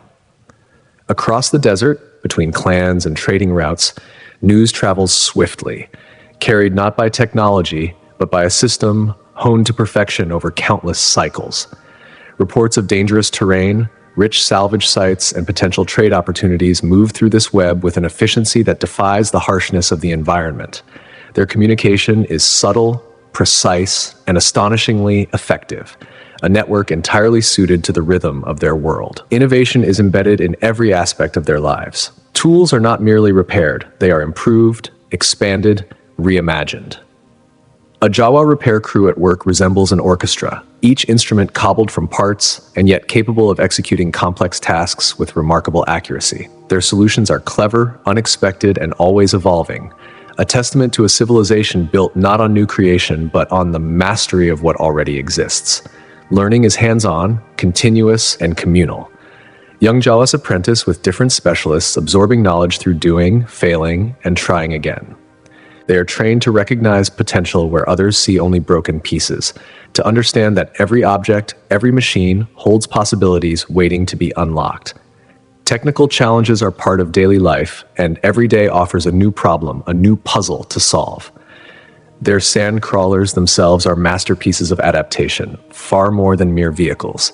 Each is a mobile ecosystem, capable of water recycling, power generation, and climate control. Inside, dozens of Jawas can live for months without resupply, entirely self-sufficient, entirely dependent on their ingenuity. Their civilization thrives not through grand architecture or brute force, but through the careful, deliberate mastery of resources, relationships, and knowledge. What outsiders dismiss as scavenging is, in truth, an art of survival, a testament to intelligence, foresight, and resilience. Their glowing eyes and quiet inventiveness reflect a truth often overlooked. The essence of civilization lies not in conquest or building, but in understanding and making the most of what already exists. The Jawas have not merely survived on Tatooine, they have mastered it, shaping their world one piece of salvage at a time. Across the shifting sands, a different kind of mastery is unfolding. The Tusken Raiders race across the dunes, faces wrapped tightly against the relentless bite of the desert winds, bodies lean and sinewy from lives spent in constant motion. They have embraced the harshness of Tatooine in a way few others can comprehend, turning what most would see as an obstacle into a defining strength. Their survival is a symphony of adaptation, every movement deliberate, every choice in harmony with the land. Where others erect walls to hold back nature, the Tusken Raiders flow with it, shaping their lives in concert with the desert itself. They read the sand as if it were a living language. Every shift in a dune, every subtle change in texture or scent, a message with meaning. Outsiders are often baffled by their intuition, but to the Tusken, these signals are as obvious as the sun overhead, guiding decisions with a precision that seems almost supernatural. Their wrappings are far from mere tradition or simple protection. Layer upon layer of carefully considered fabric filters the air, preserves moisture, shields from sunburn, and guards against sand abrasion. Each generation has refined these garments, passing down knowledge through practical use rather than written instruction. Over centuries, their design has remained virtually unchanged, proof that what works in this brutal environment needs no embellishment. Watching a tribe establish camp is witnessing a choreography refined over countless lifetimes. Every member moves with certainty, performing tasks that are meticulously timed and positioned. The temporary settlements may appear modest, yet they are marvels of efficiency, offering shelter, water preservation, and strategic defense with the barest materials. Nothing is wasted, nothing left to chance. The stories we've heard about Tusken Raiders only scratch the surface. People often paint them as nothing more than wild, violent nomads, storming across the dunes with little thought beyond battle. That image couldn't be further from the truth. Behind the sand-masked faces and harsh eyes lies a civilization of incredible depth, where every gesture, every whisper, every glance carries meaning beyond what an outsider could ever guess. Their laws and customs are not simple rules scrawled in the sand. They are a living, breathing system that governs everything from the rights to water sources to the paths of the hunting grounds. The way they interact, the bonds they form with one another, and especially with their banthas, tells a story of connection, respect, and a shared life that shapes every choice they make. To see a Tusken warrior with his bantha is to witness a partnership forged over years of trust and survival. These creatures are not just tools or beasts to be ridden, they are partners, friends, extensions of their very selves. A bond is formed that lasts a lifetime, shaping how these warriors live, hunt, and even fight. Watching them move together across the desert dunes is like seeing two ancient forces perfectly in sync, moving as one through a world that demands every ounce of skill, patience, and instinct. Their weapons, the gaffy sticks, are more than mere instruments of war. In the hands of a Tusken, they are versatile tools, extensions of the body capable of felling prey, defending territory, and testing the uncertain ground beneath the endless sands before setting up camp. Every motion, every strike, every swing is layered with purpose, honed over generations to survive in one of the harshest environments imaginable. Water in Tusken society is not just a necessity, it is sacred. Their entire civilization revolves around its discovery, preservation, and equitable sharing. They have mastered techniques to locate hidden sources, store it safely, and pass the knowledge down from one generation to the next with astounding precision. Every child grows up knowing how to track, ration, and honor water, learning lessons that are as spiritual as they are practical. The desert is a teacher, and the Tusken children are its students, absorbing not just the skills of survival, but the rhythms of life that echo through every grain of sand. They migrate across the desert not on whim or chance, but following careful patterns refined over centuries. Each route, each stop, each calculation of danger and opportunity is planned in harmony with the land itself, ensuring that the tribe survives and thrives in balance with the planet's natural cycles. Their ability to navigate, to read the desert like a living map, would challenge even the most advanced starship pilots. Every part of the Tusken lifestyle reflects intelligence and care. Nothing is wasted. Every hunt is planned for maximum efficiency. Every scrap of material transformed into tools, shelter, or food storage. Their preservation methods allow them to store provisions for months, long enough to outlast even the harshest of desert storms. Spiritual practice and survival are inseparable. Rituals reinforce techniques, and every method has a meaning that ties them to the environment. Trading between Tusken tribes is an art in itself, conducted with meticulous respect for relationships, territories, and the fragile balance of survival. Technology, too, is adopted only when it proves its worth, modified, repurposed, or abandoned if the desert teaches a better way. Over centuries, as Tatooine has shifted and changed, the Tuskens have adapted without losing the core of who they are, proving that evolution and cultural fidelity are not opposites, but partners.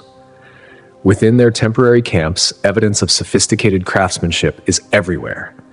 Tools are not just functional, they are designed for portability, versatility, and resilience. Every container, every gaffy stick, every strap or woven basket is a product of careful thought, trial, and centuries of refinement. In a landscape where permanence is impossible, they have made impermanence an art. Their civilization leaves no monuments of stone or steel, yet it is inscribed in the dunes themselves. It lives in the rhythm of their steps across the sand, in the way they track the wind, in the deep calls that echo across the horizon. To watch them is to see survival elevated to the level of culture, a people who have turned the harshest elements of existence into a system of beauty, meaning, and continuity. Far beyond the deserts, under the shadowed canopy of Endor's towering forest trees, another civilization thrives, small in stature, but immense in ingenuity.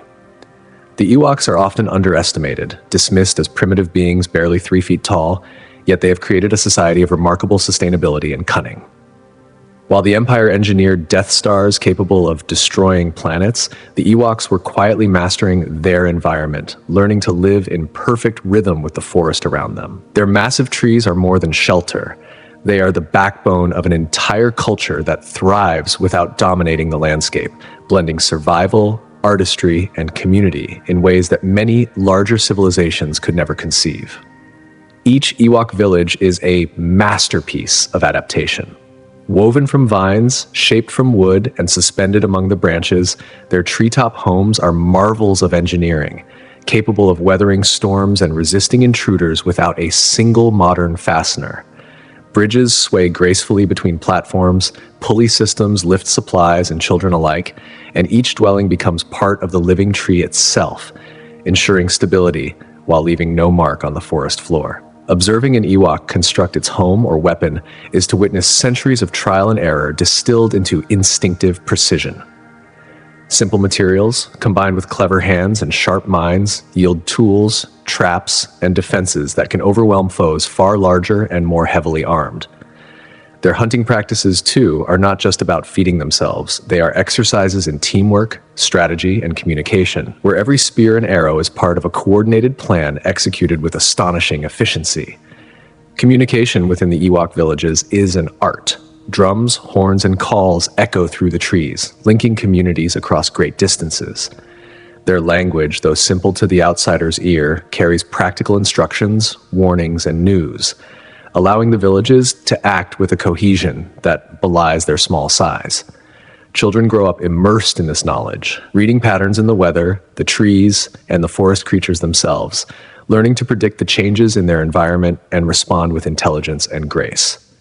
Socially, each village stands as an independent unit, yet through complex alliances, they maintain a web of connections that ensures survival, cooperation, and resilience. Every relationship, every interaction, and every shared resource is carefully managed to maintain the balance that allows the Ewoks to flourish in a world that could easily crush them. High above the forest floor, in a world where the trees rise like ancient towers and the sunlight dances through the canopy, the Ewoks live a life that seems simple at first glance, but beneath that simplicity lies a society rich with intelligence and subtle skill. Their tribal council may look like a gathering of neighbors trading stories, yet every word, every gesture carries weight. It is a system of communication and decision-making honed over countless generations, guiding their people with wisdom as steady and rooted as the trees themselves. Without the conveniences of modern technology, they have cultivated a deep understanding of the forest that surrounds them, a knowledge that flows through every living thing and every whispered lesson passed from parent to child. Their herbal medicine, drawn from the leaves, roots, and barks of the forest, is more than just healing. It is a reflection of careful observation, trial and error, and generations of accumulated understanding. Healers move among their people with a quiet confidence, treating injuries and sickness with remedies that are as effective as they are natural. Each preparation a delicate balance of art and science passed down through countless hands.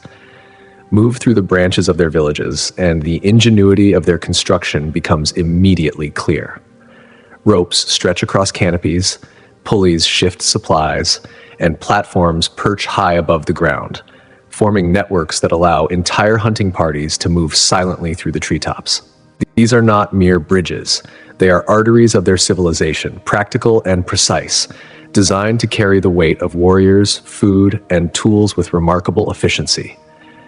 Each vine has been selected for strength, each platform measured and placed to maximize stability and function. Watch an Ewok craftsman at work, and you will see hands steady with experience, fingers that know the grain of wood, the tensile strength of fibers, and the subtle differences between one stone and another. Their tools and weapons, though simple in appearance, are refined instruments of survival, carefully constructed to serve specific purposes in hunting, defense, and daily life. Education within the Ewok community is as hands-on as their lives demand. Children are taught not with lectures or printed texts, but through doing, watching, and listening. Skills are learned in the field, repeated and refined until mastery is instinctive, while stories carry far more than amusement. Legends and tales are practical guides encoding knowledge about seasons, safe routes through the forest, sources of food, and even social protocols. Festivals, which outsiders may see as lively celebrations, are living libraries of information, subtly teaching lessons about hunting, territory, and cooperation while strengthening bonds among the community. Their approach to resources mirrors the precision of their social structure. Nothing is wasted, every harvest carefully balanced with the rhythm of the forest, ensuring that no tree is stripped bare, no plant exhausted, and every resource continues to renew itself. Combat, too, is a reflection of their intimate knowledge of the world around them. Their tactics turn the forest itself into a weapon. Each trap, each camouflage pit, a clever adaptation designed to protect their home. Without written records or digital databases, they store knowledge in songs, in stories, in the very movements of their daily lives, each individual carrying fragments of collective wisdom that combine to preserve the full picture of their civilization. Weapons, woven structures, and tools are all the result of experimentation honed over decades, proof of practical intelligence refined through lived experience. And perhaps their greatest achievement is not victory in battle, but the creation of a society that exists in harmony with the forest. Their villages perch among the branches, and their paths twist through the undergrowth, forming a world where life flourishes without being exploited, where survival does not come at the cost of destruction, where every tree, every stream, every breeze is respected as part of the whole. Far below the surface of a completely different world, the Mon Calamari move in an ocean that stretches for thousands of miles, a vast expanse where cities float like liquid dreams in the deep. Their architecture is not merely functional, it flows with the currents, dances with the tides, and bends with the pressures of the water, combining the wisdom of generations into structures that defy the expectations of anyone who has walked on solid ground. Shipbuilding is not just a craft, it is a living language, woven into the very identity of their people. Every vessel they produce is a masterpiece, a balance of art and engineering, designed not just to travel but to embody the beauty and complexity of their environment. Venture into a Mon Calamari city and you feel as though the water itself is alive, carrying you along pathways that twist, rise, and fall, with each turn revealing the ingenuity of architects who understand that every curve, every surface, every space must exist in harmony with the oceans that cradle them. Their buildings are sculpted with a consciousness of movement, not merely to resist the crushing pressures of the deep, but to channel currents in ways that generate energy, to provide access, to create communal spaces where life can flourish even under immense weight. Windows bubble outward, not as decoration, but to distribute force evenly, to transform the pressures of the deep into something the city can withstand gracefully. It is a society that has translated the challenges of its planet into advantages, where the endless depths are not obstacles, but teachers, and where every innovation under the waves finds its echo in the starships that leave their planet for the reaches of space. The Mon Calamari have carried the lessons of water into the vacuum of the cosmos, building vessels whose shapes, shields, and hulls speak of centuries of trial, observation, and refinement. Fluid dynamics is not learned in books.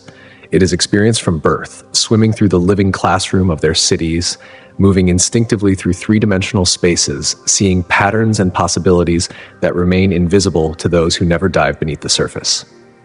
Their approach to urban design is just as revolutionary as their engineering. Streets, walkways, and transit systems flow vertically and horizontally, choreographed with a precision that makes terrestrial city planning seem rigid and confined. There is no ground level, no simple up or down. Movement is a dance, a rhythm dictated by the currents, and those who live there learn to anticipate the flow, to navigate not just with sight, but with instinct. Each generation builds upon the work of the last, each engineer leaving a mark of creativity and vision, each artist embedding motion and purpose into the very fabric of their world. And within this environment, military strategy evolves naturally.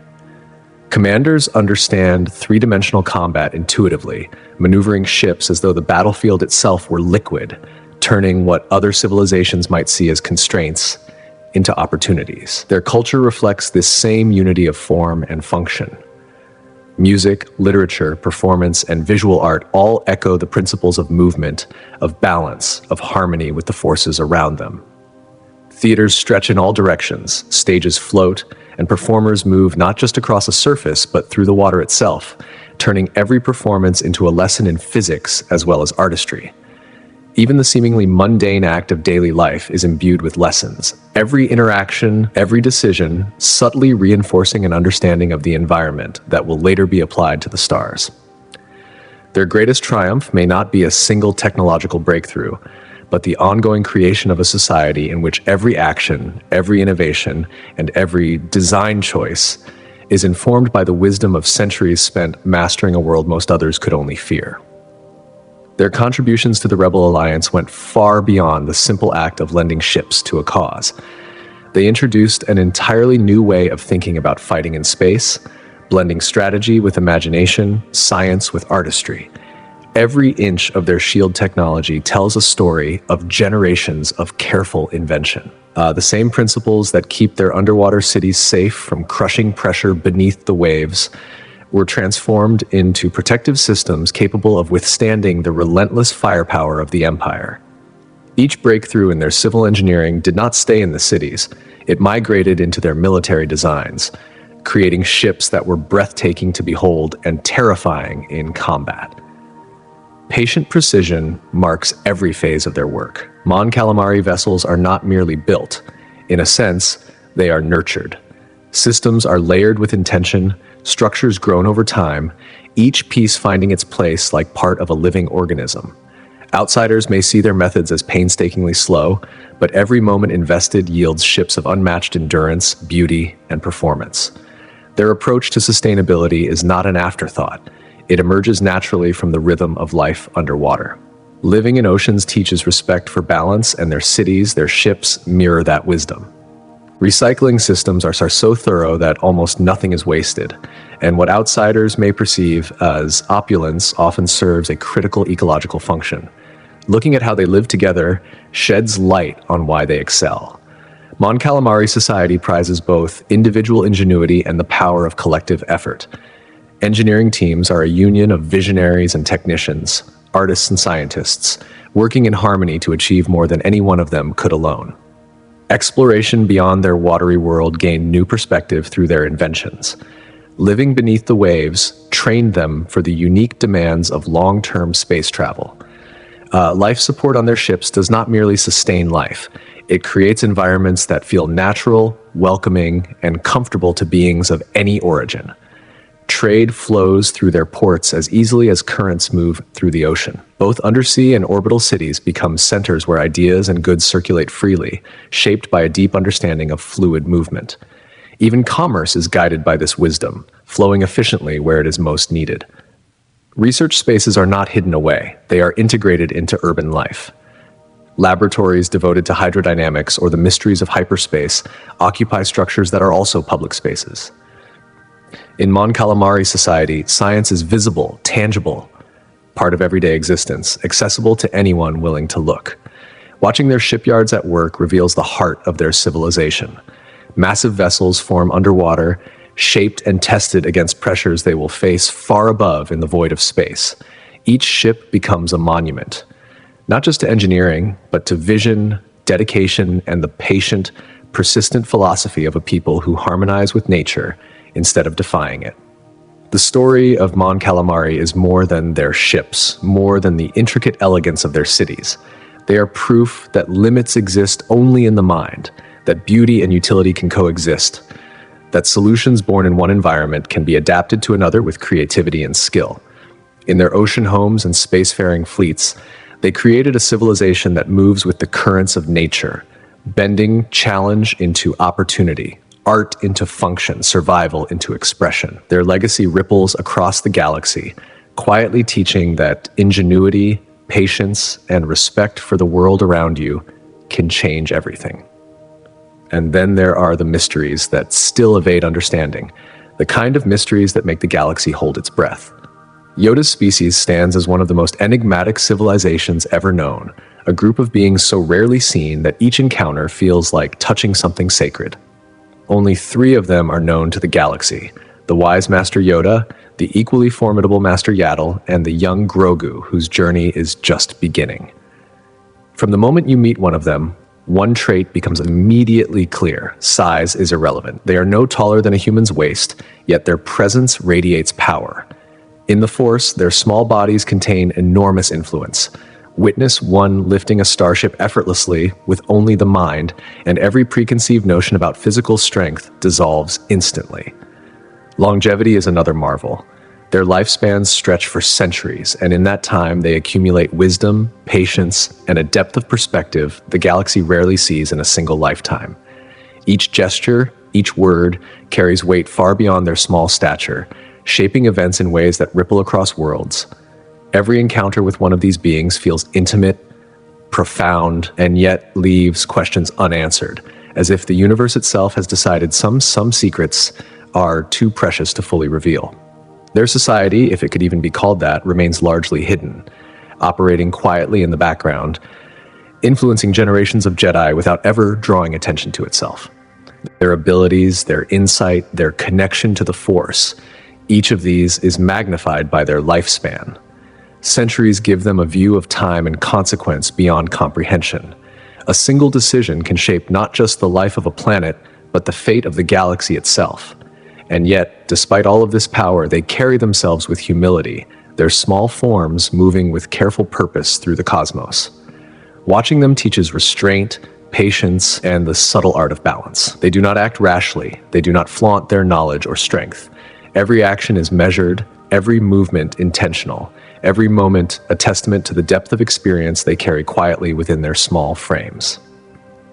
Even their speech, slow and deliberate, seems to echo the timeless currents of the Force itself, words carrying weight that belies their size, phrases lingering in the mind long after they are spoken.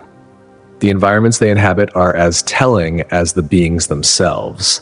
Ancient forests, hidden temples, and deep, forgotten corners of the galaxy serve as their homes, blending seamlessly with the living world around them. These spaces are not just shelters, they are extensions of the beings who occupy them, reflecting the same harmony and care that characterizes their actions. Their dwellings, like their culture, are deliberate. Nothing is wasted, nothing is overdone. Each artifact, each piece of architecture carries significance, integrating beauty, utility, and purpose. Even the smallest details are considered, the way light filters through a room, the echo of footsteps on stone, the flow of air and water. Every element reinforces the idea that life is not simply to be endured, but to be understood, respected, and lived fully in connection with everything around it. Their training is similarly immersive. From a young age, those who join their order are introduced to the rhythms of the Force not as abstract concepts, but as living, breathing currents that guide the galaxy. Lessons are not just given, they are experienced. Younglings and apprentices learn by observation, by doing, and by sensing, absorbing knowledge in ways that feel organic and eternal. Patience is taught not through words alone, but through time, through repeated practice, through the long arc of experience that spans decades. Discipline is not imposed, it grows naturally from respect, curiosity, and understanding of the unseen threads that bind all life. In this way, each student becomes a living embodiment of the principles that sustain their species, carrying forward a tradition that has persisted quietly through centuries. The Force itself seems to recognize them as unique. They interact with it not as masters alone, but as partners, listeners, and guides. Their perception stretches beyond the immediate, touching not only events in the present, but reverberations through past and future. Actions they take are subtle yet profound, influencing outcomes in ways most cannot perceive, creating harmony from potential chaos, balance from uncertainty. It is this mastery, combined with the patience of centuries, that allows them to move across the galaxy unseen, shaping destinies without ever drawing notice. Their power is quiet, restrained, but undeniably absolute. Even in moments of danger, their courage manifests not in brute force, but in precision, strategy, and the deep knowledge that all actions have consequences. Every move is calculated, every risk weighed against potential outcomes spanning lifetimes. They are cautious not because they are timid, but because their experience has taught them the value of foresight, the cost of haste. And yet, when action is required, they strike with a suddenness that seems to defy their size, a force that can shift the tide of battle in ways few others could hope to achieve. There is an aura of mystery that surrounds them, woven into the very fabric of who they are. Every encounter leaves questions. Every interaction hints at knowledge and history beyond the understanding of most beings. Their culture, their abilities, their very existence, each is a carefully guarded secret, a story known only to a few. And perhaps that is the essence of their power. Not in domination, not in spectacle, but in quiet, enduring presence, a reminder that some truths are too profound to be shouted, too vast to be fully comprehended, and that even the smallest beings can carry the weight of the galaxy on their shoulders. This is why, despite centuries of observation and study, Yoda's species continues to elude full understanding. They are as much a force of nature as any star, a living thread in the intricate tapestry of the cosmos. Each member encountered brings wonder, awe, and an almost spiritual resonance that lingers long after they have gone. They do not seek recognition or reward, but their impact is undeniable, shaping the course of history in ways that ripple silently, invisibly through time. Their existence challenges assumptions, defies expectations, and reshapes the idea of what it means to wield power responsibly. In every motion, every word, every thought, they exemplify the principles that guide not just their species, but the Jedi as a whole: patience, wisdom, and harmony. And while their numbers are few, their legacy is vast, stretching across centuries and across the galaxy, echoing in the choices of those who have learned to walk in balance with the Force. Even now, in the quiet spaces between stars, their influence can be felt, subtle as a current, shaping destinies, guiding minds, and reminding all who encounter it that true strength does not always roar. It is often gentle, deliberate, and woven with the timeless rhythm of the universe. And in this way, the story of their species continues, flowing quietly, powerfully, and with a presence that commands respect, not through fear, but through the sheer weight of knowledge, experience, and an unshakable connection to the Force itself. Their presence is a quiet beacon, a reminder that even the smallest, most hidden beings can carry immense influence, and that the galaxy, vast and untamed, still holds mysteries that refuse to be fully revealed. Each star they touch, each mind they guide, each moment they influence, adds another thread to the living story of a species that has mastered patience, wisdom, and the art of existing in harmony with everything around them. And in the end, though the galaxy may never know all of their secrets, the echoes of their choices, the lessons embedded in their actions, and the power they wield quietly continue to shape the course of history in ways both subtle and profound. Their story is not over, and perhaps it never will be, for the currents of the Force that flow through them are eternal, moving silently through the lives of countless beings, carrying with them the quiet certainty that wisdom, patience, and harmony are the true measures of strength, and that even the smallest figures can leave a mark upon the stars themselves. In a galaxy where lifespans are measured in decades, there are some who move through centuries as if they were simple years. Yoda lived 900 of them, yet even as the years piled upon him, his body and mind never grew sluggish. He leapt and spun, lightsaber whirling through the air, as if time itself could never weigh him down. Imagine the depth of experience packed into those centuries, the countless suns he saw rise and fall, the endless patterns of the universe he witnessed, the stories of life written not in books but in the quiet turns of planets, the shifting currents of the Force. Every second was a thread in a tapestry so vast, it is impossible for ordinary beings to even imagine. And time works differently for his kind. A being like little Gru at 50 years old is still a child in their eyes. They grow slowly, not just in body, but in thought, in understanding and connection. This deliberate pace, stretching over centuries to that, gives them the chance to form bonds that are impossible for shorter-lived species to even dream of. With every moment, every lesson, every whisper of the Force, they learn not just skills, but wisdom that deepens over decades, over centuries, shaping them into beings whose presence feels timeless. From the moment they are born, they sense the Force as if it were a language written into their bones. Even infants reach toward it instinctively. Young Gru, in what his kind calls early childhood, can move it without training, without effort. Where others spend years, even decades, mastering the smallest currents, he feels it flowing through him naturally, a rhythm he was born knowing. Their connection is intimate, almost effortless, and yet it is alive, growing, bending, and twisting in ways that defy ordinary understanding. Watching one of them, you feel that the universe is not something they control. It is something they live within, breathe with, dance through. Physically, they are small, unassuming, yet their features are striking. Large, intelligent eyes that seem to hold centuries of thought, ears sharp and attentive to the subtlest vibrations. There is familiarity in their faces, even to those who have never seen their kind before, and perhaps that is why countless beings across the galaxy sought Yoda's guidance, thou trusting him without hesitation. Where they come from is a question that no one can answer. Their homeworld is a secret, hidden even from those who have mapped star systems by the thousands. Was it lost, or hidden deliberately, or did the universe itself sweep it away? The mystery of their origin hangs like a shadow, but it adds to the weight of their presence, the quiet power of what they know and what they guard. Their relationship with the Force is not as simple as wielding it. Other beings may reach out and pull, strike, and bend, but Yoda and his kind flow with it, like water around rocks, like wind through branches. Watch him in motion and you see more than skill, you see harmony.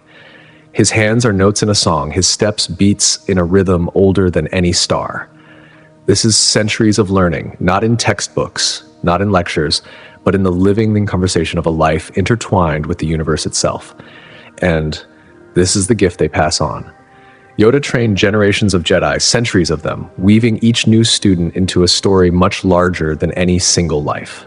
And though he may have spoken in riddles, in phrases that twisted backward, each lesson carried a depth that only time could reveal, a patience that only the long-lived could offer. Even in young Gru, there is a spark of this understanding. His eyes, wide and searching, hold questions and curiosity that stretch far beyond his years. He notices patterns, connections that might escape the notice of those who live only for decades. And even now, in these early stages of his life, he begins to touch the Force in ways that hint at what he might become. There is a stillness, a patience, a sense of rhythm that is unlike anything else in the galaxy. They see life not as a sequence of urgent moments, but as a river, flowing steadily, connecting past, present, and future. Combat is not their first instinct, yet when it comes, it is unlike anything else in the galaxy. Their small size, at first glance a disadvantage, becomes a tool. Agility, speed, centuries of observation, and an intimate knowledge of the Force combine to create movement that is graceful, precise, and deadly. Every strike is a whisper of experience, every leap a lesson learned over generations. Watching them is like watching time itself bend, not in haste, but with care, with awareness, with perfect understanding. And it is not just combat or skill that sets them apart. They feel deeply, yet with remarkable control. They notice the small turns of emotion, the subtle changes in the hearts of those around them. It is not suppression, it is comprehension, a lifetime of learning how to hold feeling without being bound by it. And so, even when centuries pass, they carry the same clarity, the same patience, the same ability to measure a moment against a horizon far longer than any ordinary mind can imagine. To live for centuries is to understand that urgency is often illusion. To move slowly is not weakness, but wisdom. And this is what little Grogu is beginning to learn. His mind, young and curious, is opening to the vast currents of life, seeing not just the moment, but the weave of all moments. Not just the path before him, but the path behind, stretching centuries into the distance. He begins to feel that the universe is alive in ways ordinary beings can scarcely grasp, and that patience, observation, and understanding are as powerful as any blade, as any strike, as any lesson delivered in anger or fear. Even though they live for countless years, they never seem to get trapped in the same routines. Each of the three we have met carries a spark that is completely their own. Yoda can laugh and play one moment, then turn solemn and reflective the next. Yaddle moves through life in a way entirely her own, thoughtful and deliberate. And even young Grogu, with his tender age, already shows glimpses of a character that is unmistakably his own. The scarcity of their kind raises endless questions. Are there others hidden in the far reaches of the galaxy, quietly carrying on their lineage? Or has some unseen force whittled down their numbers over time? Perhaps the extraordinary length of their lives is nature's secret safeguard, allowing each individual to impart wisdom, guide decisions, and influence events for centuries on end. What is undeniable is that this species, small in number, has left footprints across galactic history that are far greater than one might expect. Through the Jedi Order, through personal acts of bravery, and through an intimate connection to the Force, they have shaped destinies in ways that even now are difficult to fully understand. They stand as living proof that sometimes the tiniest beings can wield the most powerful influence, altering the course of history with every quiet choice, every subtle lesson, every small act of courage.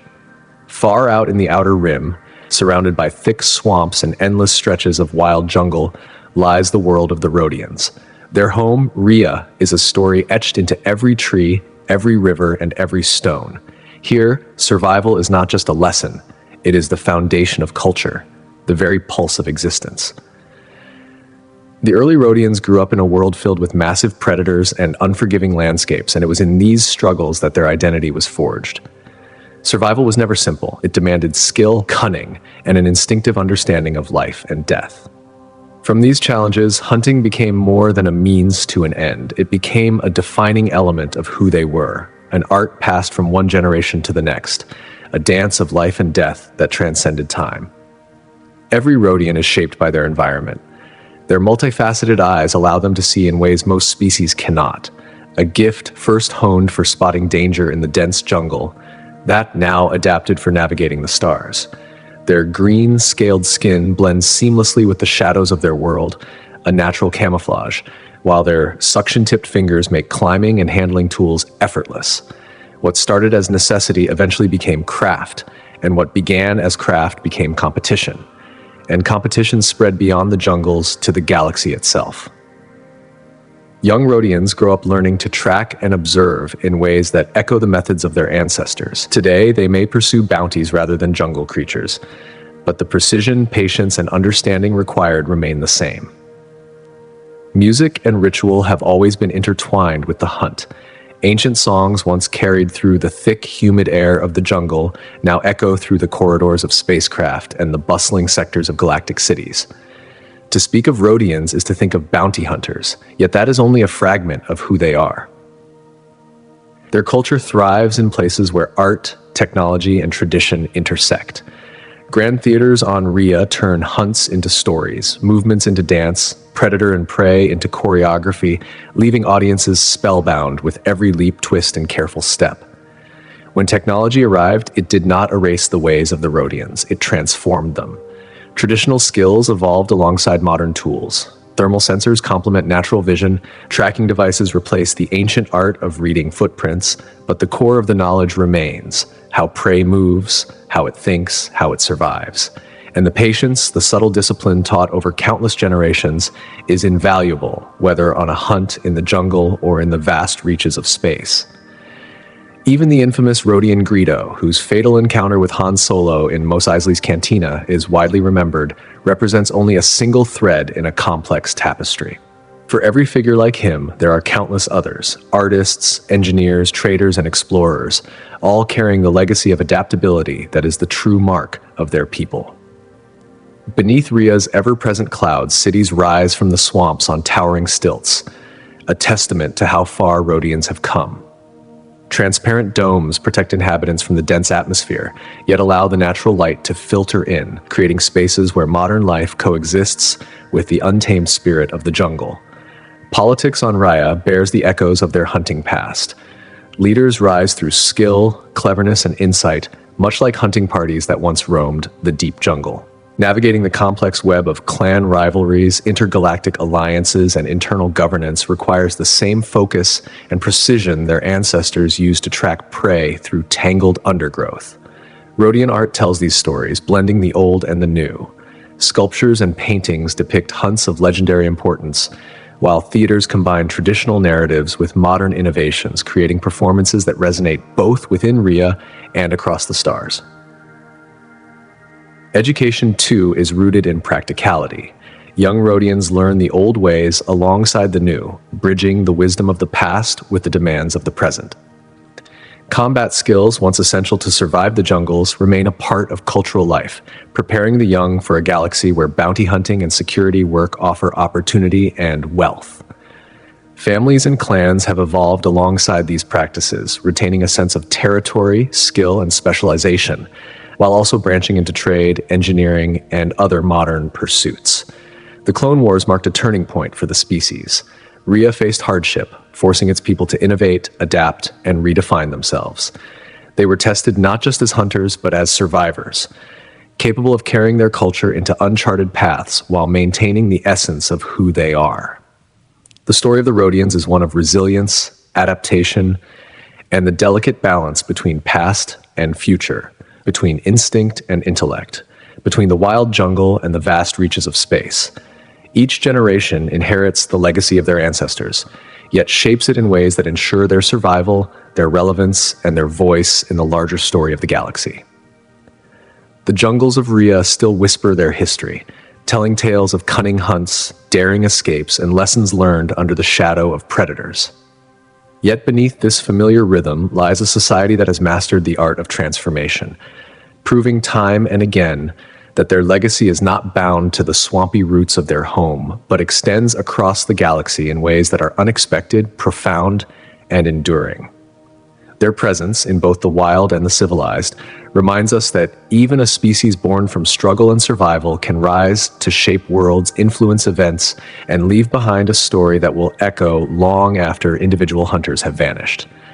Even as young Rhodians today chase bounties or pursue careers that would have seemed unimaginable to their ancestors, the heart of their culture beats steadily within them, a rhythm learned from centuries of life lived close to danger, close to the earth, and close to one another.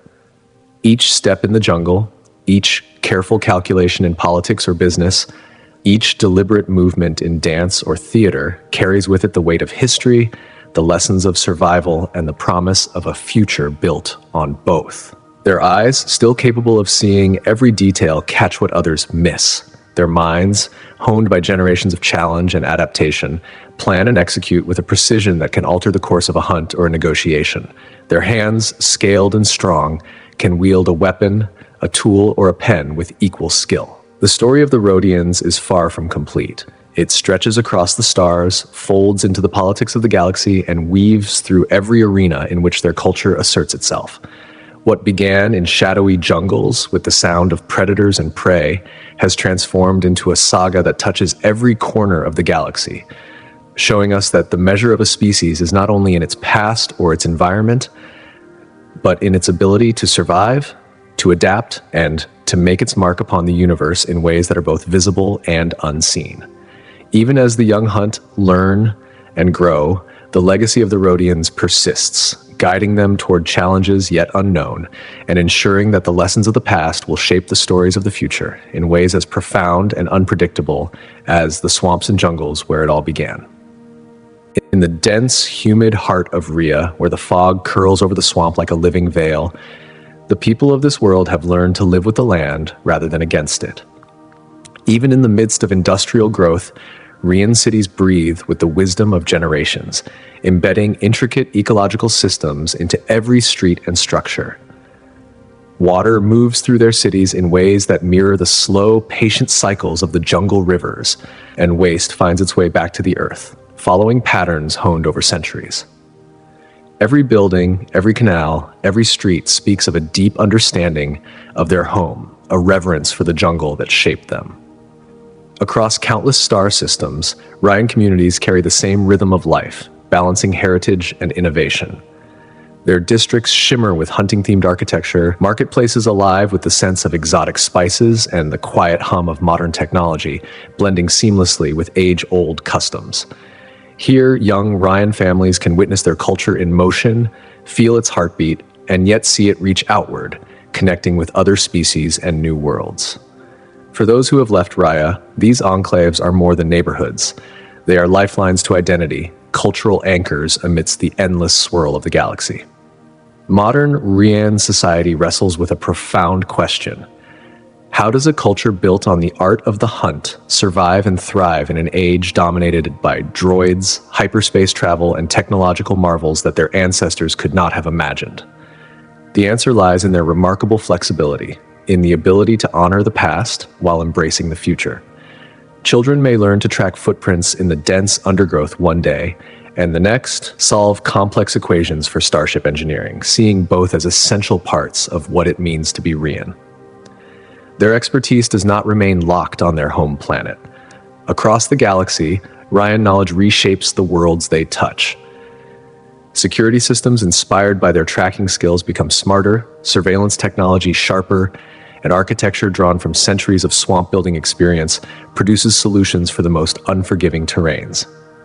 The Rhian story is not one of hunting alone. It is the story of a people who understand survival, adaptation, and the delicate balance between old traditions and the promise of progress.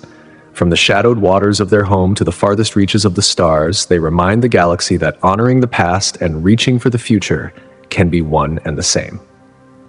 Far above the mist-laden surface of Toydaria, cities float like luminous islands in a perpetual twilight. These metropolises defy imagination, suspended on currents of fog and air, a testament to a people who turned the limitations of their small, fragile wings into unparalleled mastery of flight. Tiny and seemingly delicate, Toydarians have built a civilization where gravity is no boundary, and every structure is shaped for life in 3 dimensions. Streets twist, rise, and fall, not just horizontally but vertically. Doors hang at impossible heights, and corridors wind in spirals that seem chaotic to outsiders, yet flow naturally for those who glide through the air with instinctive grace. Beneath their rugged, almost whimsical exteriors lies a mind owned to perfection. Every Toydarian has evolved a resistance to force-based mental manipulation, a product of constant aerial calculation and the complex choreography of flight. While others might fall prey to coercion or suggestion, a Toydarian mind is a fortress, a subtle combination of instinct, mathematics, and constant environmental assessment. Tales of their cleverness and business acumen spread across the stars, stories whispered in markets and council chambers alike. Merchants negotiate with precision that borders on artistry, their wings stirring gentle currents as goods exchange hands in elaborate floating bazaars that are as much about social ritual as trade. Every aspect of life on Toydaria is a dance with the environment. The frequent storms and heavy mists demand rapid adaptation, shaping navigational skills so finely tuned that even the slightest change in wind or pressure is accounted for instinctively. Homes are designed with multiple entry points, terraces, and platforms, allowing inhabitants to move fluidly between levels.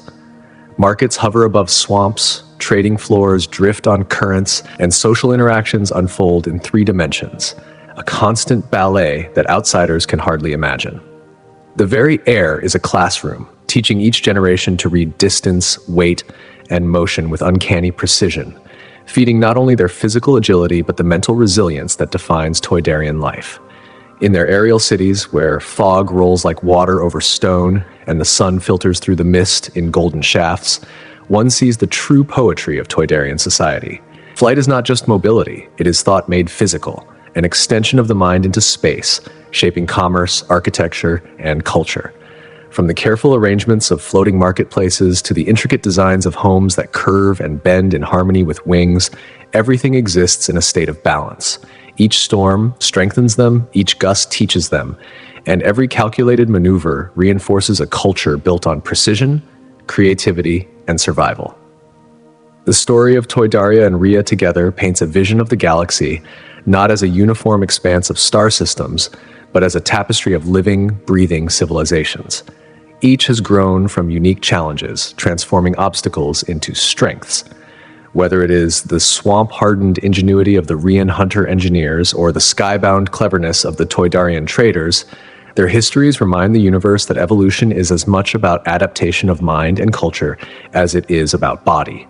They are testaments to the power of ingenuity, showing that intelligence, tradition, and innovation can coexist in ways that elevate a species far beyond its apparent limitations.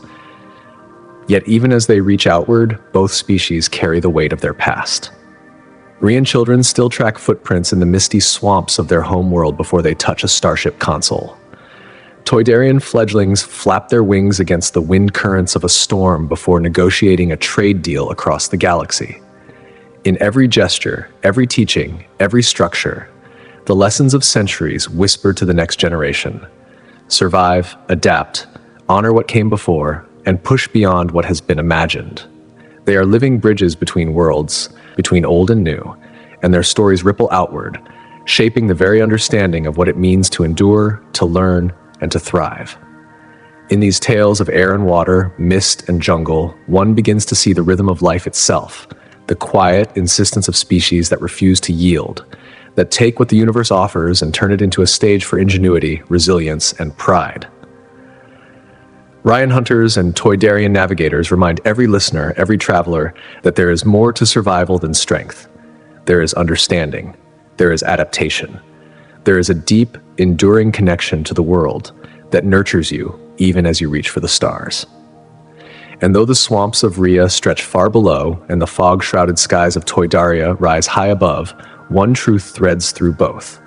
A species that honors its past while moving boldly into the future carries with it a light that no darkness, no storm, and no challenge can ever truly extinguish. From the moment they lift from the ground, every motion of the Toydarians seems to carry purpose, precision, and grace. Their natural skill in the air transforms every part of life into something shaped by 3-dimensional thought, from the soaring arcs of their buildings to the intricacies of their complex social structures. In Toydarian society, status is not measured by what one owns or commands on solid ground, but by the height and position at which one lives or works. Homes and workplaces high above the floating platforms mark distinction, prestige, and authority, while lower levels host those still climbing toward recognition. Today, this hierarchy is less obvious, folded into subtle behaviors and customs, but the echoes of vertical distinction remain, like a hidden rhythm guiding their interactions. What makes them remarkable is that they achieved all this without relying on traditional agriculture. Instead, they perfected floating gardens, sophisticated hydroponic systems that have existed long before they connected with the wider galaxy. These aerial farms produce fruits and vegetables that seem almost magical, perfectly adapted to the shifting currents and conditions of their skybound world. When Toydarians move beyond their home planet, settling in ground-based cities on distant worlds, they refuse to surrender the essence of flight. Multi-level structures allow them to soar freely, while hanging gardens and elevated marketplaces bring fragments of their original home into new environments. Everywhere they go, they carry the vertical poetry of their civilization, bending new worlds to accommodate their aerial existence. Politics in Toydarian culture is a dance in the air. Discussions, debates, and decisions are all conducted while hovering, each position in space a signal of role and authority. Ceremonies, formal negotiations, even casual councils are punctuated by flight, a choreography that has persisted for generations. Even when dealing with species that cannot fly, they adapt these traditions, creating spaces where gravity-bound participants can still witness the power of movement. Technology in their hands is never flat or constrained. Screens float at varying heights, vehicles double as mobile platforms, and machines are engineered to function in a world where up and down are just another dimension of possibility. For Toydarian children, education is inseparable from motion. Math and science are taught alongside aerial maneuvers in classrooms that drift through the sky, weaving lessons into practical, lived experience. Survival skills are equally central. Every young Toydarian learns to navigate storms, to dance through the wild chaos of their weather, ensuring that each generation remains attuned to the challenges of their environment. Art for them is kinetic, alive in the spaces between movement and stillness. Sculptures float and spin, offering ever-changing perspectives as viewers circle them in flight. Music carries the rhythm of wing beats and the whisper of the wind, forming compositions that only reveal their full beauty to those who move alongside them. In factories, work is a symphony of verticality, with assembly lines stretching in 3 dimensions and workers gliding from task to task in carefully rehearsed patterns, transforming industry into a choreographed performance. Managing a city that floats is no small feat. Water and energy must flow through networks that twist and rise with every elevation change, and Toydarian engineers have developed systems capable of maintaining balance amid constant motion. Cultural festivals become spectacles of shared skill, with hundreds of Toydarians weaving precise patterns in the sky, crafting living murals of motion that celebrate heritage and draw visitors from across the stars. Few can truly join in the aerial feats, but everyone is touched by the beauty of synchronized flight. Their influence stretches beyond culture and into the practical, as their understanding of vertical space begins to shape how worlds expand upward rather than outward. From the design of space stations to the construction of planetary cities, Toydarians offer a perspective that challenges conventional thinking, proving that the way a species moves, lives, and thrives can ripple outward into every corner of civilization. Flying and resisting external forces is more than a personal skill. It is a foundation for an entire society that has turned physical traits into social architecture, innovation, and art. At first glance, the endless rows of clone faces on Kamino might suggest uniformity, a legion of identical soldiers molded for war. But beneath the armor and the regimented cadence of their training lies something far more complex. These clones are more than instruments of battle. They are individuals, each shaped by experience, by subtle choices, by personality. What they have built among themselves is a society of its own, small yet intricate, reflecting the same capacity for adaptation and invention that defines the Toydarians, though in a different form. Even in the midst of rain-soaked platforms and the rigid order of military life, the uniqueness of each clone emerges in gestures, expressions, and moments of unexpected connection. Even though they were born from the same DNA, the clones carved out their own paths, each one shaped by a spark that made them unmistakably themselves. Life raced by for them at a pace no ordinary human could imagine. Growing twice as fast meant that childhood and training blurred together, forcing their society to adjust, to rethink what it meant to mature. The younger clones often leaned on the older ones for guidance, not because of age, but because experience became a currency all its own. In a world where they all started the same, it was knowledge and wisdom, not the counting of years, that separated one trooper from another. The ties between them went far beyond shared DNA. They began to mark themselves, crafting identities that were written in scars, ink, and armor. A tattoo etched along a shoulder, a scratch from battle across a cheek, a custom piece of armor etched or painted with symbols only they understood. Each mark told a story, and the other clones read it like a language, decoding the victories, losses, and personality of the soldier beneath the armor. Each unit developed its own rhythm, a heartbeat that felt entirely different from every other battalion. The 5001 carried a mood, a set of traditions, and jokes that only they understood. The 212th Attack Battalion had a style, a set of routines, and a cadence that felt natural only to them. These differences weren't just quirks, they were the soul of each unit, the reason they were more than a line of identical soldiers. During their rare downtime, the clones revealed the depths of their individuality. Some became legendary in the kitchen, their meals a highlight in the midst of chaos. Others were mechanics who could strip a blaster down blindfolded, or artists who transformed dull barracks walls into vivid displays of color and history. Even in a sea of identical faces, each clone carved a niche that made them unforgettable. They created a language that outsiders could never understand. Words and phrases loaded with meaning that only someone who had walked the same path could comprehend. To call another clone brother was to recognize an unspoken covenant, a bond formed in fire and sweat and unwavering loyalty. Their art was everywhere. Armor became a canvas, each design a reflection of personality, heritage, and battle scars.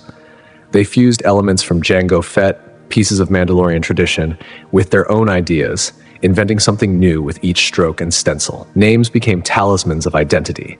Shifting from a mere number to a chosen name, Cody Rex Fives, was more than a convenience. It was a declaration of self. Each name carried history, personality, and stories of survival, making them something more than soldiers. They were living narratives. Commanders led in ways that transcended rank. Respect was earned not from orders shouted from above, but through understanding the unique strengths and struggles of each clone. The best leaders moved seamlessly between being a commanding officer and being a brother in arms, knowing instinctively when to enforce discipline and when to offer guidance, when to lead and when to fight alongside. Relationships within the ranks were profound. Squad mates became pillars, family formed through necessity and choice. They supported each other through the speed of their lives, the exhaustion of ceaseless conflict, and the weight of knowing their days were limited. Bonds were forged in the heat of training and the chaos of battle, and they held stronger than any chain of blood could.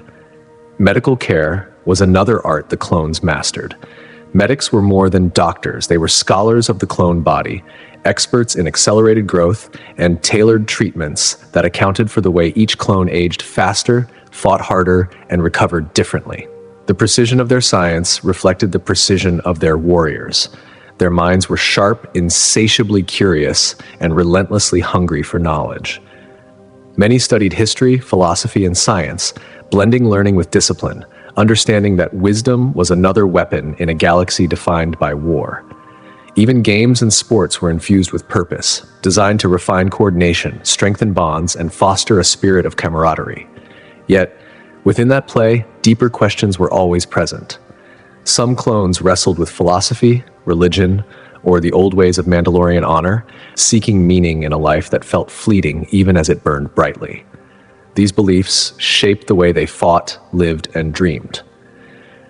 Gear and equipment, too, were reflections of personality.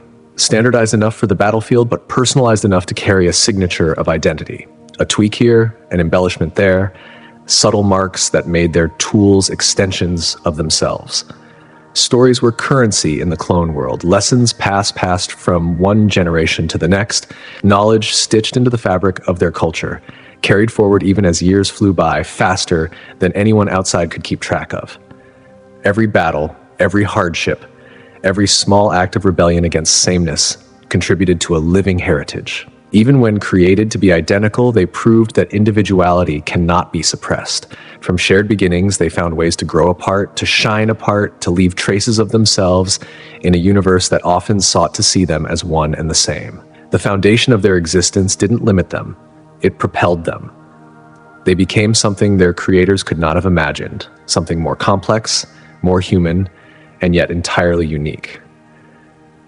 Each clone, each battle, each laughter and scar built a world that belonged to them alone, even while the galaxy only saw them as soldiers.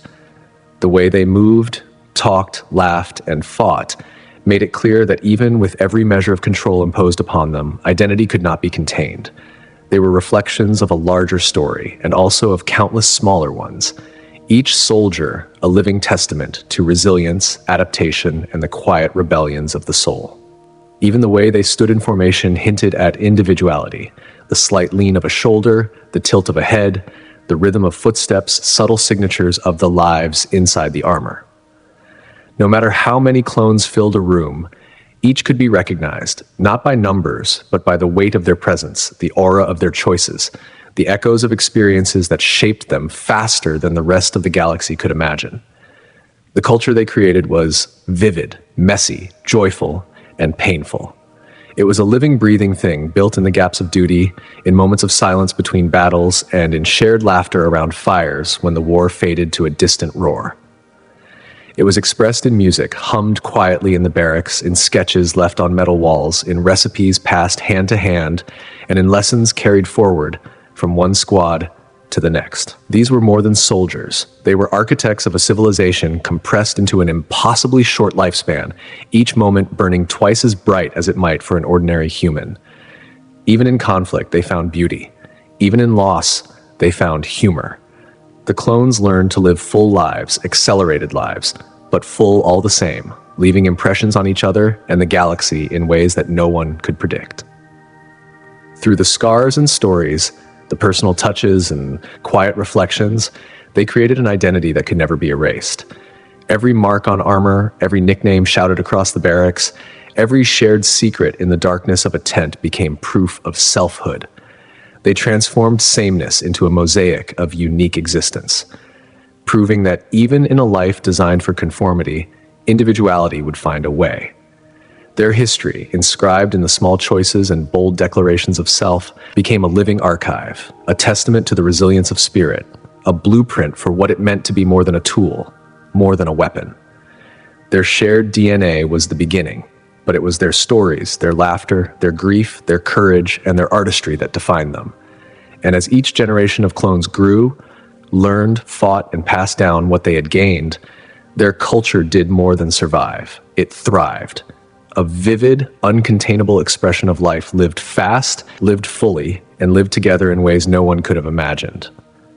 The legacy of the clones is not measured in battles won or lost, nor in numbers alone, but in the imprint they left on each other, the lives they touched, and the way they turned sameness into a symphony of singular souls, each echoing the truth that even when shaped by another, identity will always find a way to shine. It is in these marks, these choices, these acts of creation that we see the real story of the clones. A tale not just of war, but of the humanity that grew from the genes of one, multiplied into a million lives that were vivid, fleeting, and yet unforgettable. Each one burning with a brilliance all its own, leaving traces of courage, laughter, sorrow, and triumph that intertwine to form a tapestry far richer than any single life could contain. A living proof that even when born identical, the soul cannot be copied, and that in the brief, blazing arc of their existence, they became more than soldiers. They became legends of their own making, each one a story, a heartbeat, a spark that refused to be dimmed.